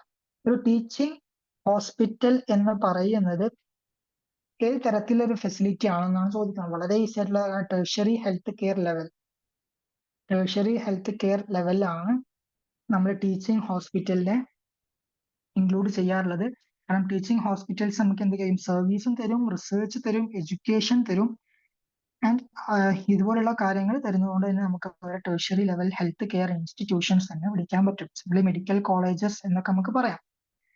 40ാമത്തെ കാര്യം പറയുന്നത് എപ്പിഡമിയോളജിക്കൽ ട്രയാഡ് കൺസിസ്റ്റ് ഓഫ്. ഞാൻ എപ്പിഡമിയോളജിക്കൽ ട്രയാഡ് തോന്നുന്നു എപ്പിഡമിയോളജി അല്ലെങ്കിൽ പബ്ലിക് ഹെൽത്ത് എന്നുള്ള ഈ ഒരു പേപ്പർ ഡിസ്കസ് ചെയ്ത സമയത്ത്, ടോപ്പിക് ഡിസ്കസ് ചെയ്യുന്ന സമയത്ത് ഒരുവിധം എല്ലാ പ്രസന്റേഷനും പറയുന്ന ഒരു കാര്യമായിരുന്നു എപ്പിഡമിയോളജിക്കൽ ട്രയാഡ് എന്നുള്ളത്. എപ്പിഡമിയോളജിക്കൽ ട്രയാഡ് എന്ന് പറയുന്നത് ഈ agent, host and environment. Agent, host and environment, ഈ 3 ആളുകളെയാണ് നമ്മൾ എപ്പിഡമിയോളജിക്കൽ ട്രയാഡ് എന്ന് വിളിക്കുന്നത്. അത് സെർട്ടൈൻ ആണ്, അതിൽ യാതൊരു തരത്തിലുള്ള ഫ്ലക്ച്വേഷൻസ് സംഭവിക്കില്ല. ഒരു ഐഡിയലൈസ്ഡ് ആയിട്ടുള്ള അല്ലെങ്കിൽ സ്റ്റാൻഡർഡൈസ്ഡ് ആയിട്ടുള്ള കോൺസെപ്റ്റ് തന്നെയാണ് agent, host, environment is considered as A epidemiological triad എന്ന് പറയുന്നത്. അതുപോലെ ബൈഹാർട്ട് ചെയ്ത് പഠിച്ചു നോക്കും. ഇതുപോലെ ഒരുപാട് ക്വസ്റ്റ്യൻസ് തന്നെ അവര് ചോദിക്കും, മസ്റ്റ് ആയിട്ട് ചോദിക്കും. അങ്ങനെയാണെന്നുണ്ടെങ്കിൽ അടുത്തതിലേക്കൊക്കെ നോക്കാം. 41ാമത്തെ ക്വസ്റ്റ്യൻ മുതൽ നോക്കാം. Correct definition of eligible couple. Eligible couple എന്നുള്ള ആ ഒരു ടേമിന്റെ കറക്റ്റ് ഡെഫിനിഷൻ എന്താണെന്നുള്ള ചോദിക്കുന്നത്. A couple with wife in reproductive age group 15 to 45. അതായത് എലിജിബിൾ കപ്പിൾ, അതായത് ഒരു എന്താ പറയാ, ഒരു ചൈൽഡിനെ നമുക്ക് തരാൻ എലിജിബിൾ ആയിട്ടുള്ള കപ്പിളിനെ വിളിക്കുന്ന ടേമാണ് എലിജിബിൾ കപ്പിൾ. അതിന്റെ ഡെഫിനേഷൻ തന്നെയാണ് reproductive age group 15 to 45 years. ആ ഒരു ഏജ് ഗ്രൂപ്പിൽ വരുന്ന ഒരു കപ്പിൾ അങ്ങനെ പറയാൻ പറ്റില്ല. ആ കപ്പിളിലെ വൈഫ് എങ്ങനെയാണ് 15 to 45 വയസ്സിന്റെ ഇടയിലാണ് എന്നുണ്ടെങ്കിൽ നമുക്ക് അതിനൊരു എലിജിബിൾ കപ്പിൾ എന്ന് വിളിക്കാൻ പറ്റും. 42ാമത്തെ ക്വസ്റ്റ്യൻ നോക്കിക്കഴിഞ്ഞാൽ രണ്ട് സ്റ്റേറ്റ്മെന്റ് കൊടുത്തിട്ടുണ്ട്, അതിന്റെ കറക്റ്റ്നെസ് നോക്കാനാണ്. സ്റ്റേറ്റ്മെന്റ് 1 എന്താണ്? Triads consist of rapidly classifying the injured on the basis of the severity of their injuries and the likelihood of their survival with prompt medical intervention. Triads പറയുന്നത് ഒരു injury സംഭവിച്ചു കഴിഞ്ഞാൽ അതിന്റെ സെവറിറ്റിന്റെ base അതിനെ classify ചെയ്യുകയും and അവർ എത്രത്തോളം survive ചെയ്യാനുള്ള chance ഉണ്ട് എന്നുള്ളതിനെ പറയുന്നതാണ് ട്രയാഡ്സ് എന്നുള്ളതാണ് പറയുന്നത്. സ്റ്റേറ്റ്മെന്റ് 2 പറയുന്ന triaging should start from emergency department of the hospital. ഹോസ്പിറ്റലിന്റെ എമർജൻസി ഡിപ്പാർട്ട്മെന്റിൽ നിന്നാണ് ട്രയാജിങ് സ്റ്റാർട്ട് ചെയ്യാമെന്നതും പറയുന്നുണ്ട്. ആക്ച്വലി സ്റ്റേറ്റ്മെന്റ് 1 കറക്റ്റ് ആണ്, പക്ഷെ സ്റ്റേറ്റ്മെന്റ് 2 ഫോൾസ് ആണ്. കാരണം ട്രയാജ് സ്റ്റാർട്ട് ചെയ്യുന്നത് ഹോസ്പിറ്റലിന്റെ എമർജൻസി ഡിപ്പാർട്ട്മെന്റിൽ നിന്നും ആയിരിക്കില്ല.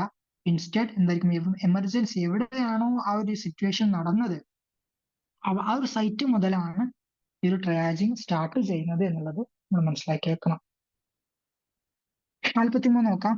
അസേർഷൻ റീസണിംഗ് ടൈപ്പ് ആണ്. അസേർഷൻ പറയുന്നത് hyper tension is N iceberg disease. അതായത് ഹൈപ്പർ ടെൻഷൻ എന്ന് പറയുന്നത് ഒരു ഐസ്ബർഗ് ഡിസീസ് ആണ് എന്ന് പറയുന്നുണ്ട്. Reason only about half of hyper ടെൻസീവ് subjects in general population R aware of the condition. നമ്മുടെ പോപ്പുലേഷനിൽ വെറും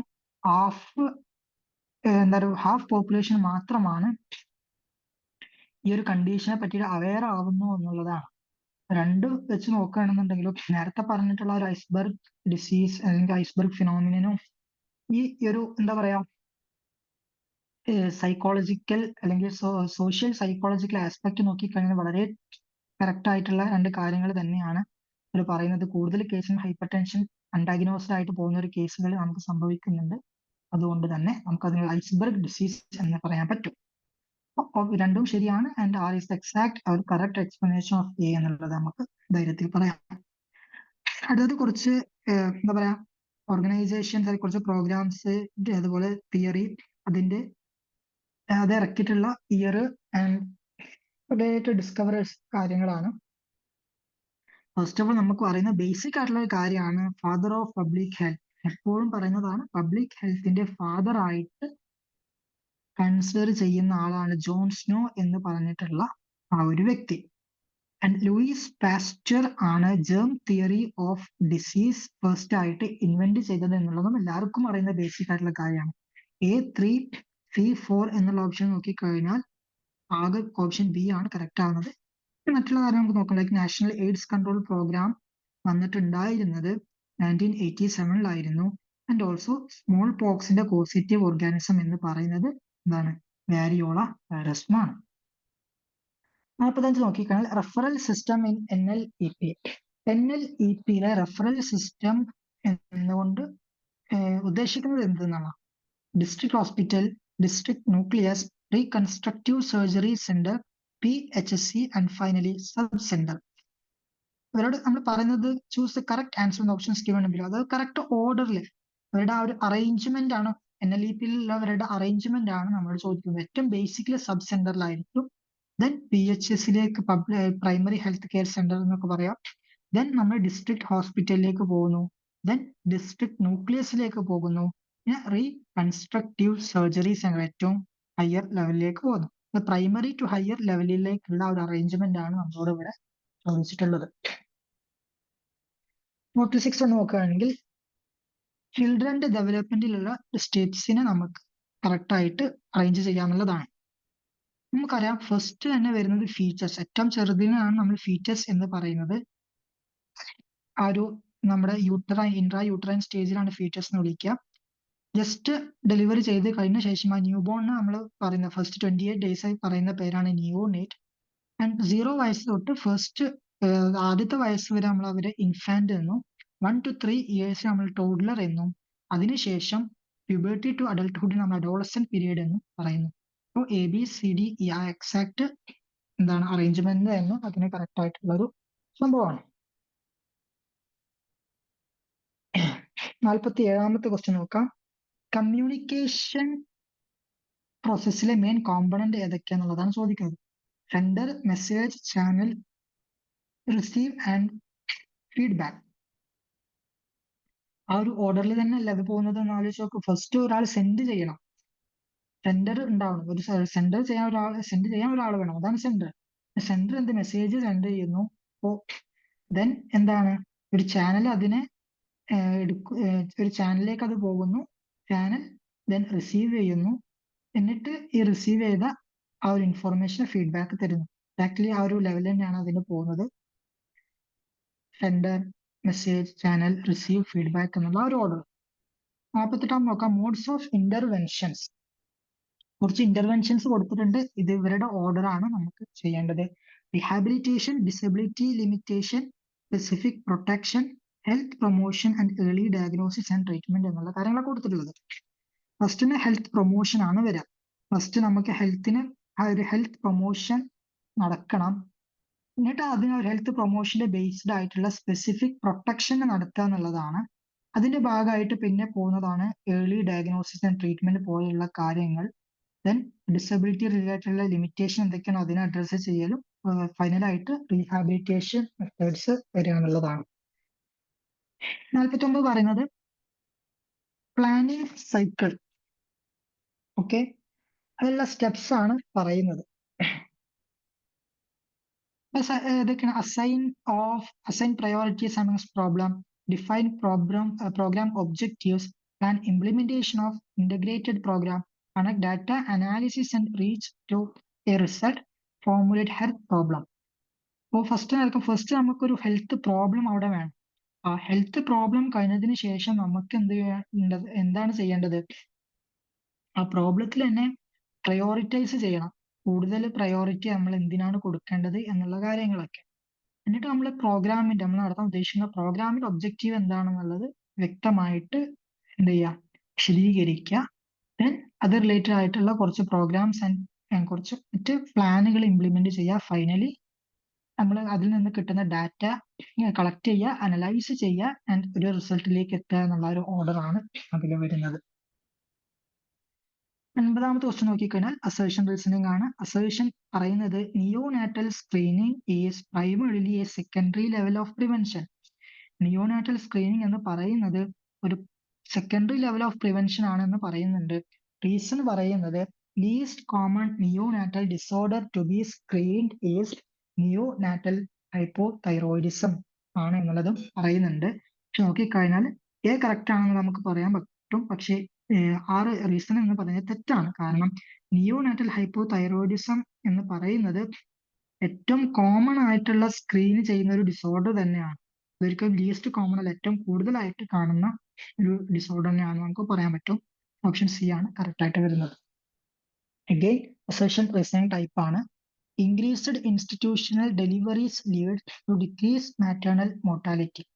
ഒരുപാട് ഇൻസ്റ്റിറ്റ്യൂഷണൽ ഡെലിവറീസ് നടത്തുകയാണ് എന്നുണ്ടെങ്കിൽ മാറ്റേണൽ മോർട്ടാലിറ്റിന്റെ എമൗണ്ട് നമുക്ക് കുറക്കാൻ പറ്റും. അത് ഉദ്ദേശിക്കുന്നത് പ്രൊഫഷണൽസ് ഒരു ഡെലിവറി ചെയ്ത് കഴിഞ്ഞാൽ മാറ്റേണൽ മോർട്ടാലിറ്റി റേറ്റ് കുറക്കാൻ പറ്റുമെന്നുള്ളതാണ്. റീസൺ പറയുന്നത് JSY led to increased institutional deliveries. JSY എന്ന് പറഞ്ഞിട്ടുള്ള ഒരു പ്രോഗ്രാം ഇൻസ്റ്റിറ്റ്യൂഷണൽ ഡെലിവറീസിന് വർദ്ധിക്കാൻ നമുക്ക് ഹെൽപ്പ് ചെയ്തിട്ടുണ്ട് എന്നുള്ളതാണ്. നോക്കുകയാണെങ്കിൽ നമുക്ക് രണ്ടും ശരിയാണെന്ന് പറയാൻ പറ്റും. കാരണം പ്രൊഫഷണൽസ് ഡെലിവറി എടുത്തു കഴിഞ്ഞാൽ മരണസംഖ്യ വളരെ നമുക്ക് കുറക്കാൻ പറ്റുമെന്നുള്ള ആ ഒരു ഇതുണ്ട്. ആൻഡ് JSY എന്ന് പറയുന്നത് ജനനി സുരക്ഷാ യോജന എന്ന് പറഞ്ഞിട്ടുള്ള ഒരു ഓർഗനൈസേഷൻ തന്നെ അല്ലെങ്കിൽ പ്രോഗ്രാം ആയിരുന്നു.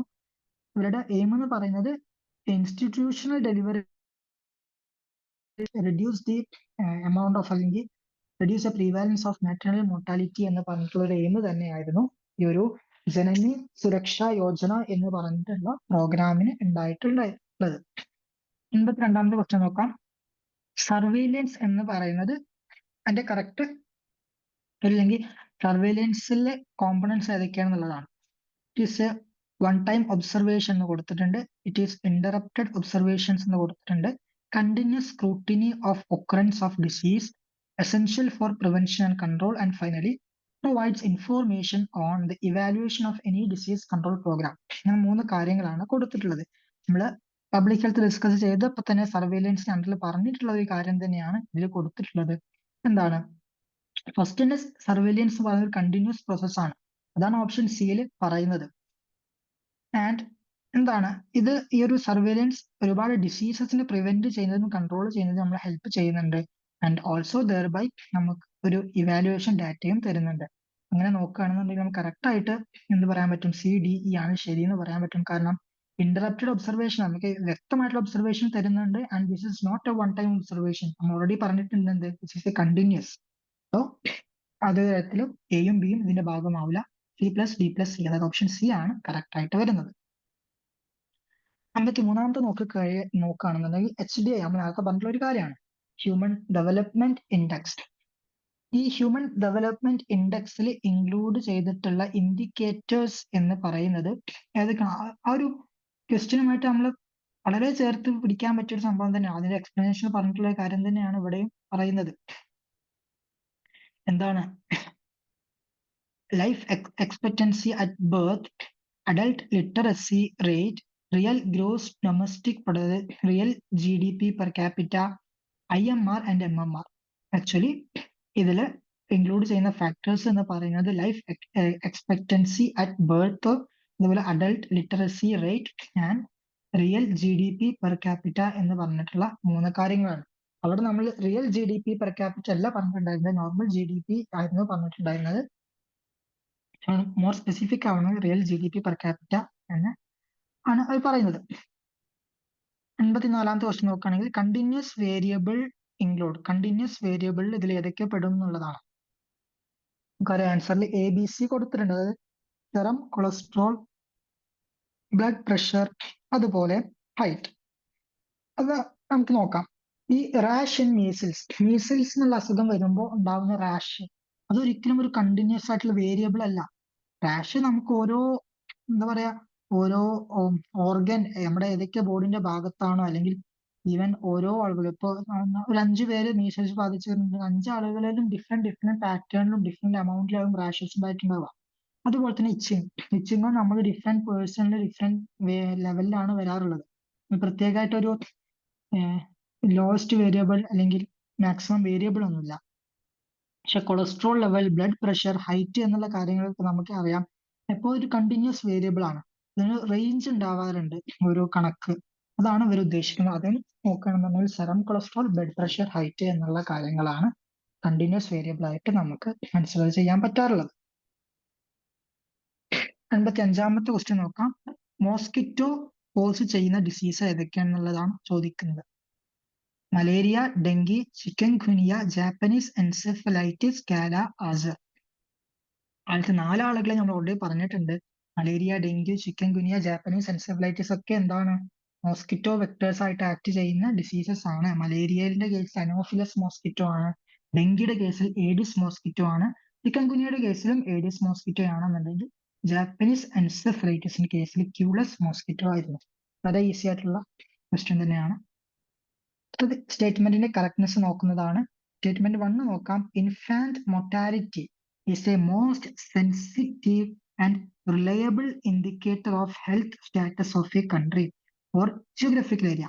ഒരു രാജ്യത്തിന്റെയോ അല്ലെങ്കിൽ ഒരു ജിയോഗ്രഫിക്കൽ ഏരിയയുടെയോ എന്താ പറയാ ഹെൽത്ത് സ്റ്റാറ്റസിന്റെ ഒരു ഇൻഡിക്കേറ്റർ ആയിട്ട് ആക്ട് ചെയ്യുന്ന അല്ലെങ്കിൽ വളരെ സെൻസിറ്റീവ് ആൻഡ് റിലയബിൾ ആയിട്ട് ആക്ട് ചെയ്യുന്ന ഒരു ഇൻഡിക്കേറ്റർ ആണ് ഇൻഫന്റ് മോർട്ടാലിറ്റി എന്ന് പറയുന്നുണ്ട്. സ്റ്റേറ്റ്മെന്റ് 2 പറയുന്നത് infant mortality rate is used to assess the PQLI and HDI. Of course അത് പറ്റും. നമുക്കറിയാം ആ ഹ്യൂമൻ ഡെവലപ്മെന്റൽ ഇൻഡെക്സ് പോലുള്ള കാര്യങ്ങളിലൊക്കെ നമ്മൾ എന്ത് പറയുന്നുണ്ട്, ഈ ഒരു കേസ് തന്നെയാണ് നമ്മൾ പറയുന്നത്, ഇൻഫന്റ് മോർട്ടാലിറ്റി കാര്യങ്ങളെല്ലാം. അപ്പോൾ ഇതിലൂടെ നമുക്ക് അഫ്കോഴ്സ് PQLI യും HDI യും അസസ് ചെയ്യാൻ പറ്റും. സ്റ്റേറ്റ്മെന്റ് 1 and 2 എന്താണ്, രണ്ടും കറക്റ്റ് ആയിട്ടുള്ള സിറ്റുവേഷൻ ആയിരിക്കും. അപ്പോൾ എന്താണ് ഓപ്ഷൻ എ ആയും കറക്റ്റ് ആയിട്ട് വരുന്നത്. നെക്സ്റ്റ് മിനിറ്റ്,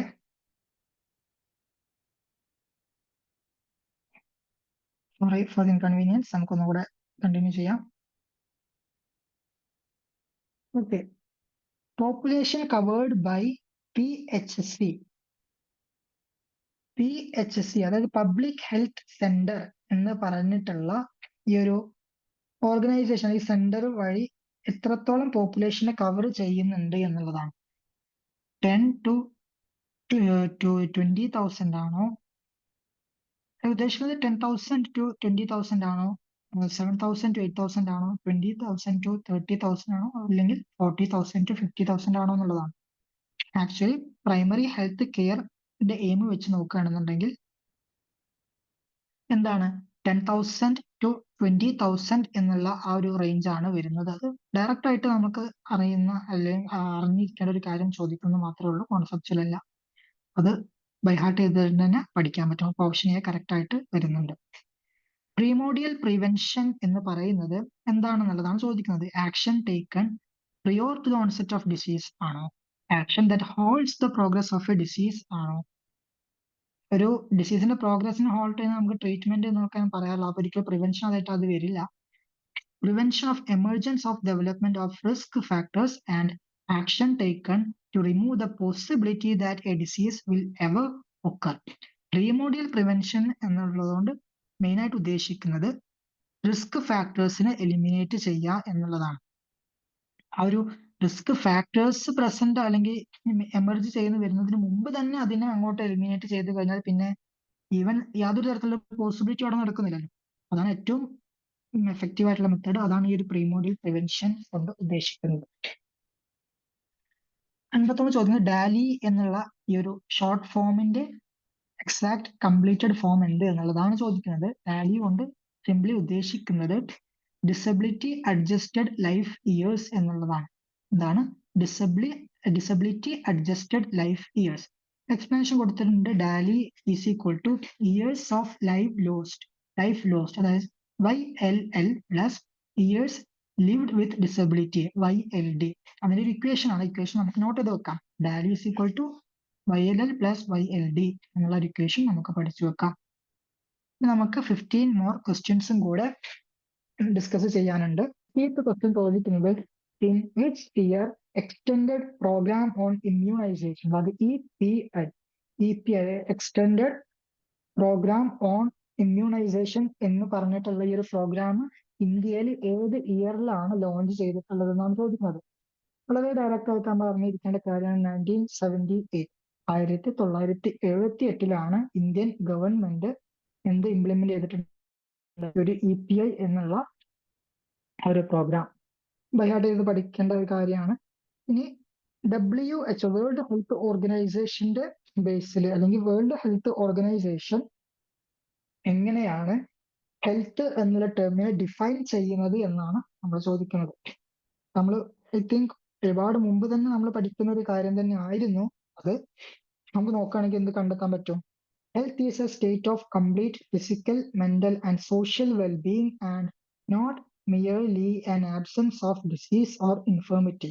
നമ്മുടെ ബോഡിയിൽ നമുക്ക് യാതൊരു തരത്തിലുള്ള അസുഖങ്ങളും പ്രശ്നങ്ങളോ ഒന്നും ഡിസബിലിറ്റീസോ ഒന്നും ഇല്ലാന്നുണ്ടെങ്കിൽ നമ്മൾ ഹെൽത്തി ആണ് എന്നുള്ളത് നമുക്ക് ഒരിക്കലും പറയാൻ പറ്റില്ല. ഫിസിക്കലി നമ്മൾ ഹെൽത്തി ആവണം, മെന്റലി ഹെൽത്തി ആവണം, അതുപോലെ തന്നെ സോഷ്യലി വെൽബീയിങ് ആയിട്ടുള്ള ഒരു സ്റ്റേറ്റിനെയാണ് നമ്മൾ എന്തെന്ന് പറയുന്നത്? ഹെൽത്ത് എന്നുള്ള ഡെഫിനേഷൻ WHO കൊടുത്തിട്ടുള്ളത്. ഇത് നമുക്ക് ഈവൻ WHO ഒഫീഷ്യൽ വെബ്സൈറ്റിലൊക്കെ നമുക്ക് കാണാൻ പറ്റുന്ന ഒരു കാര്യങ്ങൾ മാത്രമാണ്. 62ാമത്തെ ചോദ്യം നോക്കാം. Life cycle of malaria parasite in human host RBCs. Human host RBCകളില് മലേറിയൽ പാരസൈറ്റിന്റെ ലൈഫ് സൈക്കിൾ എങ്ങനെയാണെന്നുള്ളതാണ് ചോദിക്കുന്നത്. അപ്പോ നമുക്കിത് പഠിച്ചു വെക്കാം, ബൈഹാർട്ടായിട്ട് തന്നെ പഠിച്ചു വെക്കാം. ഫസ്റ്റ് വരുന്നത് Merozoites enter into RBCs after, അല്ലെങ്കിൽ നമ്മൾ അങ്ങനെ ഡീറ്റെയിൽ ആയിട്ട് എക്സോ എറിത്രോസൈറ്റിക് മാനിപ്പുലേഷൻ അങ്ങനത്തെ കാര്യങ്ങൾ പറഞ്ഞിട്ടില്ലെങ്കിൽ പോലും എക്സ്പ്ലനേഷൻ കൊടുത്ത സീക്വൻസ് ഉണ്ടല്ലോ, അതെങ്കിലും അറ്റ്ലീസ്റ്റ് അറിഞ്ഞിരിക്കണം. Like merozoites enter RBCs. RBCകളിൽ എന്ത് ചെയ്യണം? ഈ മെറോസോയിഡ്സ് എൻ്റർ ചെയ്തു. അങ്ങനെ എൻ്റർ ചെയ്യുന്നതോട് കൂടിയിട്ട് അവിടെ എന്താ സംഭവിക്കുന്നത്? ഈ ഒരു ട്രോഫോസോയിഡ് ഫോംസിന്റെ അല്ലെങ്കിൽ റിംഗ് ട്രോഫോസോയിഡ് ഫോംസ് അവിടെ ഉണ്ടാവുന്നു. ദെൻ അത് മെച്യൂർ ട്രോഫോസോയിഡ് ഡെവലപ്സ് ഇൻ ടു ഇമ്മെച്യൂർ. ഒരു മെച്യൂർ ആയിട്ടുള്ള ട്രോഫോസോയിറ്റ് ഒരു ഇമ്മെച്യൂർ ഷിസോണ്ട് ആയിട്ട് മാറുകയാണ്. ഫോർത്ത് ആയിട്ടുള്ള സ്റ്റേജിൽ വരുന്നത് ഈ മെച്യൂർ ഷിസോണ്ട് എന്ത് ചെയ്യും? എഗെയിൻ മിറോസോയിഡ്സിനെ റിലീസ് ചെയ്യുന്നു. ആൻഡ് ദിസ് മിറോസോയിഡ്സ് ബ്ലഡ് സ്ട്രീമിലേക്ക് റിലീസ് ചെയ്യുന്നു, ഫീവർ കോസ് ചെയ്യുന്നു. അതാണ് അതിന്റെ കറക്റ്റ് സീക്വൻസ്. ഈ സീക്വൻസ് അതുപോലെ തന്നെ നമുക്ക് പഠിച്ചു വെക്കാം. നമുക്ക് ഒരു ഡയഗ്രാം വെച്ച് പഠിക്കുന്നേക്കാളും ബെറ്റർ ഈ ഒരു സിറ്റുവേഷനിൽ മാത്രം നമുക്ക് ഈ ടേംസ് യൂസ് ചെയ്യുന്നതായിരിക്കും. കാരണം ഈ ടേംസ് എന്ന് പറയുന്നത് കുറച്ച് കോംപ്ലിക്കേറ്റഡ് ആയിട്ടുള്ള ടേംസ് ആണല്ലേ, ആൻഡ് ഓൾസോ അത് യുണീക്ക് ആയിട്ടുള്ള ടേംസും ആണ്. മെറോസോയിഡ്സ്, അതുപോലെ ട്രോഫോസോയിഡ് ആൻഡ് ഷിസോണ്ട്, അതുപോലെ തന്നെ മെച്യൂർ ഷിസോണ്ട്, ഇമ്മച്യൂർ ഷിസോണ്ട് പോലുള്ള ടേംസ് ഒക്കെ അത് ആ രൂപത്തിൽ പഠിക്കുന്നതായിരിക്കും ബെറ്റർ എന്നാണ് ഞാൻ സജസ്റ്റ് ചെയ്യാം. ഇനി നമുക്ക് രണ്ട് ക്വസ്റ്റ്യൻ തന്നിട്ട് എന്താ പറയുക, 63-യും 64-ഉം മാച്ച് ദ ഫോളോയിങ് ടൈപ്പ് ആണ്. 63-ല് 4 കാര്യങ്ങൾ കൊടുത്തിട്ടുണ്ട്. ഹെൽത്ത് ബൈ WHO എന്നുള്ള ആ ഒരു ഡെഫിനേഷൻ നമ്മൾ നേരത്തെ പറഞ്ഞിട്ടുള്ള ക്വസ്റ്റ്യൻ അത് തന്നെയാണ് ഇതിൽ കൊടുത്തിട്ടുള്ളത്. Social medicine, community development programme, Winslow CEA പോലുള്ള കുറച്ച് ടേംസ് കൊടുത്തിട്ടുണ്ട്. അതുകൊണ്ടെല്ലാം ഉദ്ദേശിക്കുന്നത് എന്തെന്നുള്ളതാണ്. ഹെൽത്ത് ബൈ WHO എന്നുള്ള ഡെഫിനേഷൻ നമുക്ക് ഓൾറെഡി അറിയാം. എന്താണ്? A state of complete physical, mental and social wellbeing and not merely absence of disease or infirmity എന്നുള്ളത് നമുക്ക് ഓൾറെഡി അറിയുന്ന കാര്യമാണ്. D4 ആയിട്ടുള്ള ഓപ്ഷൻസ് നോക്കിക്കഴിഞ്ഞാൽ ഓപ്ഷൻ A ആൻഡ് C ആണുള്ളത്. അപ്പോൾ നമുക്ക് അടുത്ത കാര്യം നോക്കാം. Social medicine. സോഷ്യൽ മെഡിസിനോട് ഉദ്ദേശിക്കുന്നത് disease prevention, health transformation and study of man as A social being. ആ ഒരു ഡെഫിനേഷൻ ആണ് സോഷ്യൽ ഡെഫിനേഷൻസ് ആണ് കൊടുത്തിട്ടുള്ളത്. സോഷ്യൽ മെഡിസിൻ ഡെഫിനേഷൻ അതാണ് വരുന്നത്. കമ്മ്യൂണിറ്റി ഡെവലപ്മെന്റ് പ്രോഗ്രാമിന്റെ ഡെഫിനേഷൻ എന്ന് പറയുന്നത് bring about A villages social and economic change through villagers and efforts. അതിൽ കറക്റ്റ് ആൻസർ കീ കൊടുത്തിട്ടുണ്ട്. ആൻസർ ഓപ്ഷൻ A ആണ് വരുന്നത്. അപ്പൊ നിങ്ങൾ ചെയ്യേണ്ടത് സിംപ്ലി ഒരു മാച്ച് ദ ഫോളോയിങ് പഠിക്കുന്നതിന് ഇൻസ്റ്റഡ് ആയിട്ട് ഈ ടേംസും അതിന്റെ ഡെഫിനിഷൻസും അതുപോലെ പഠിക്കാം. കാരണം definitions may be individual questions ആയിട്ടൊക്കെ ചോദിക്കും. ലൈക്ക് സോഷ്യൽ മെഡിസിൻ കൊണ്ട് ഉദ്ദേശിച്ചത് എന്താന്ന് പറഞ്ഞിട്ട് നേരത്തെ ഹെൽത്ത് ബൈ WHO ചോദിച്ച പോലെ സോഷ്യൽ മെഡിസിൻ ഒക്കെ ചോദിക്കാനുള്ള ചാൻസ് ഉണ്ട്. 64ാമത്തെ ക്വസ്റ്റ്യൻ നോക്കിക്കഴിഞ്ഞാൽ ഇതിൽ 4 കാര്യങ്ങളാണ് നമുക്ക് തന്നിട്ടുള്ളത്. എന്തൊക്കെയാണ്? Descriptive, point source epidemic, specific protection, year 1981.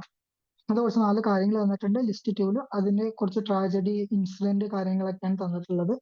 അതിൽ നിന്നും നമുക്ക് കണ്ടെത്താനാണ് പറയുന്നത്.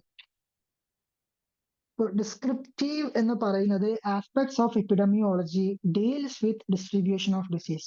ഡിസീസ് ഡിസ്ട്രിബ്യൂഷനെ ഡീൽ ചെയ്യുന്ന ഒരു എപ്പിഡമിയോളജിക്കൽ ആസ്പെക്ട് ആണ് ഡിസ്ക്രിപ്റ്റീവ് എന്ന് പറയുന്നത്.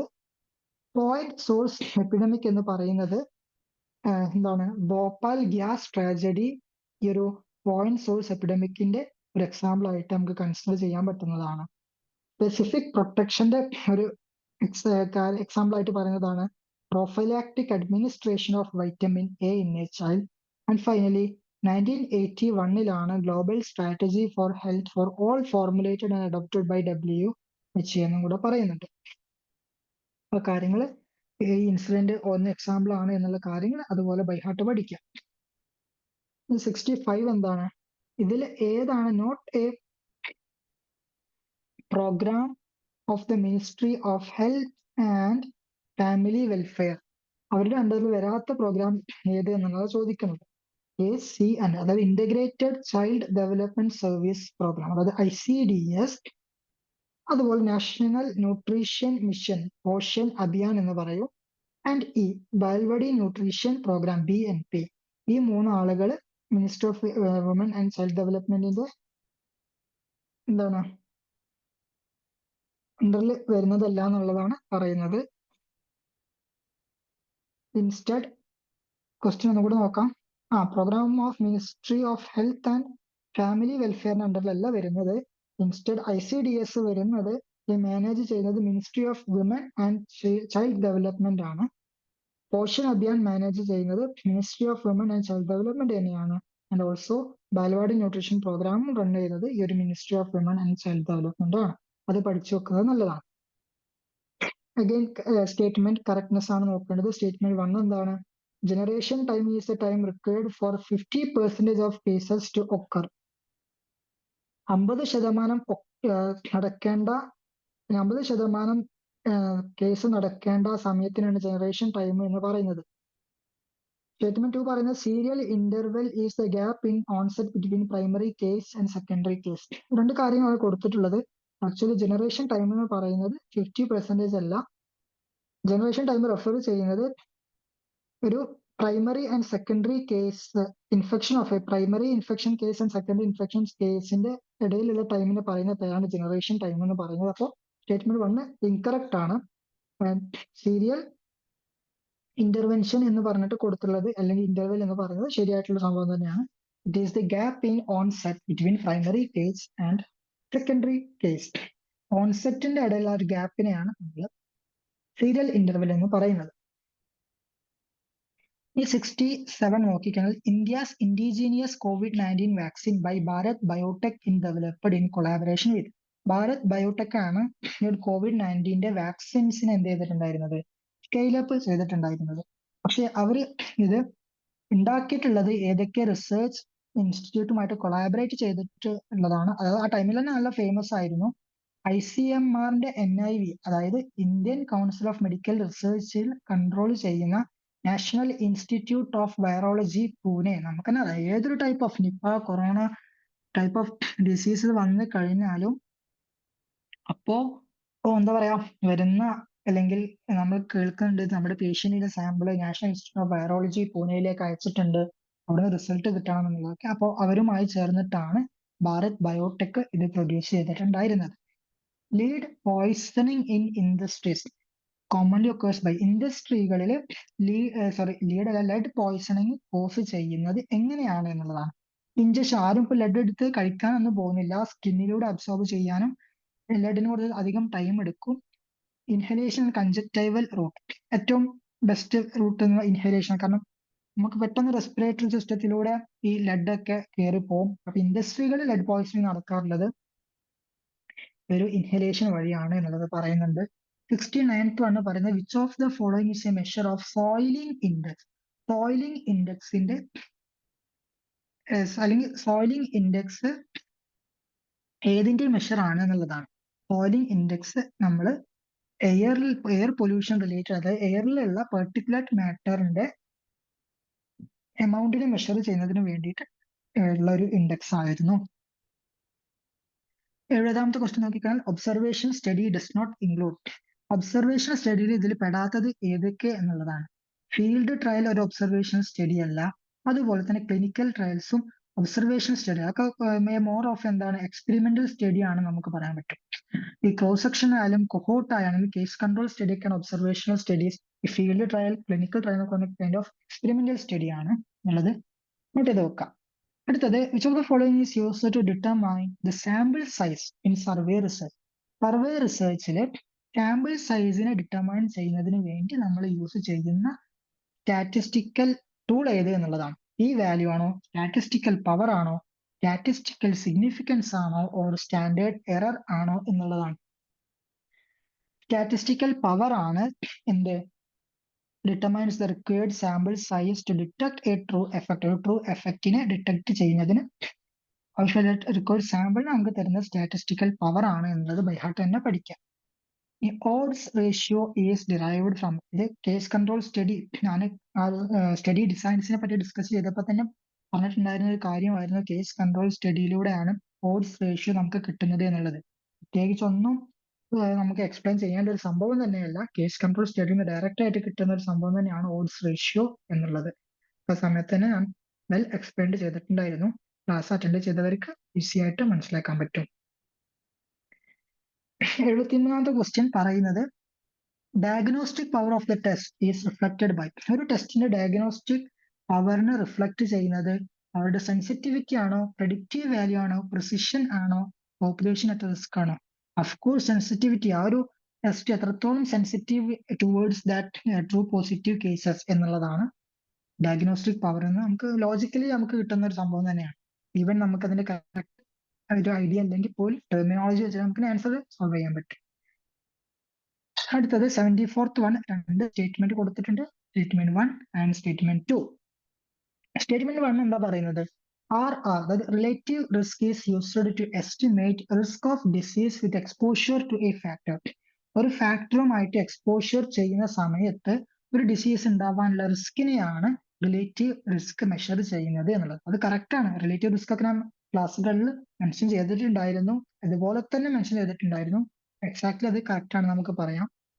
സ്റ്റേറ്റ്മെന്റ് 2 പറയുന്നത് RR is importance to clinician whereas population attributable risk PAR is of importance to public health manager and epidemiologist.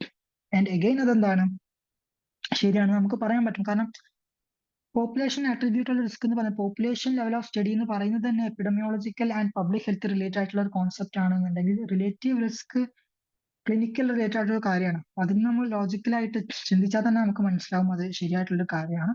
അങ്ങനെയാണെന്നുണ്ടെങ്കിൽ ഓപ്ഷൻ എ ആയിരിക്കും കറക്റ്റ്. രണ്ട് സ്റ്റേറ്റ്മെന്റും എന്താണ് കറക്റ്റ് ആണ് എന്നുള്ളതാണ്. ഈ last question match the following. നമ്മൾ നേരത്തെ ഓൾറെഡി ഒരു വൈറ്റമിൻ റിലേറ്റഡ് ആയിട്ട് ഒരു കേസ് ഒക്കെ ഉണ്ടായിരുന്നു. അതുപോലെ തന്നെ ഒരു മാച്ച് ദ ഫോളോയിങ് ആണ് കൊടുത്തിട്ടുള്ളത്.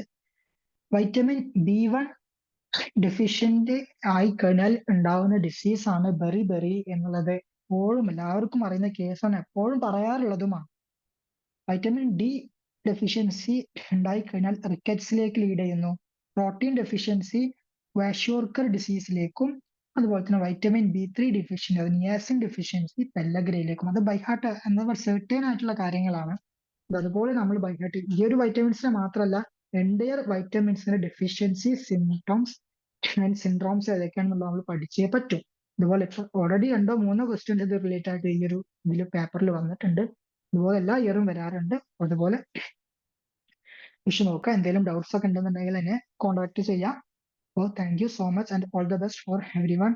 Have a good luck.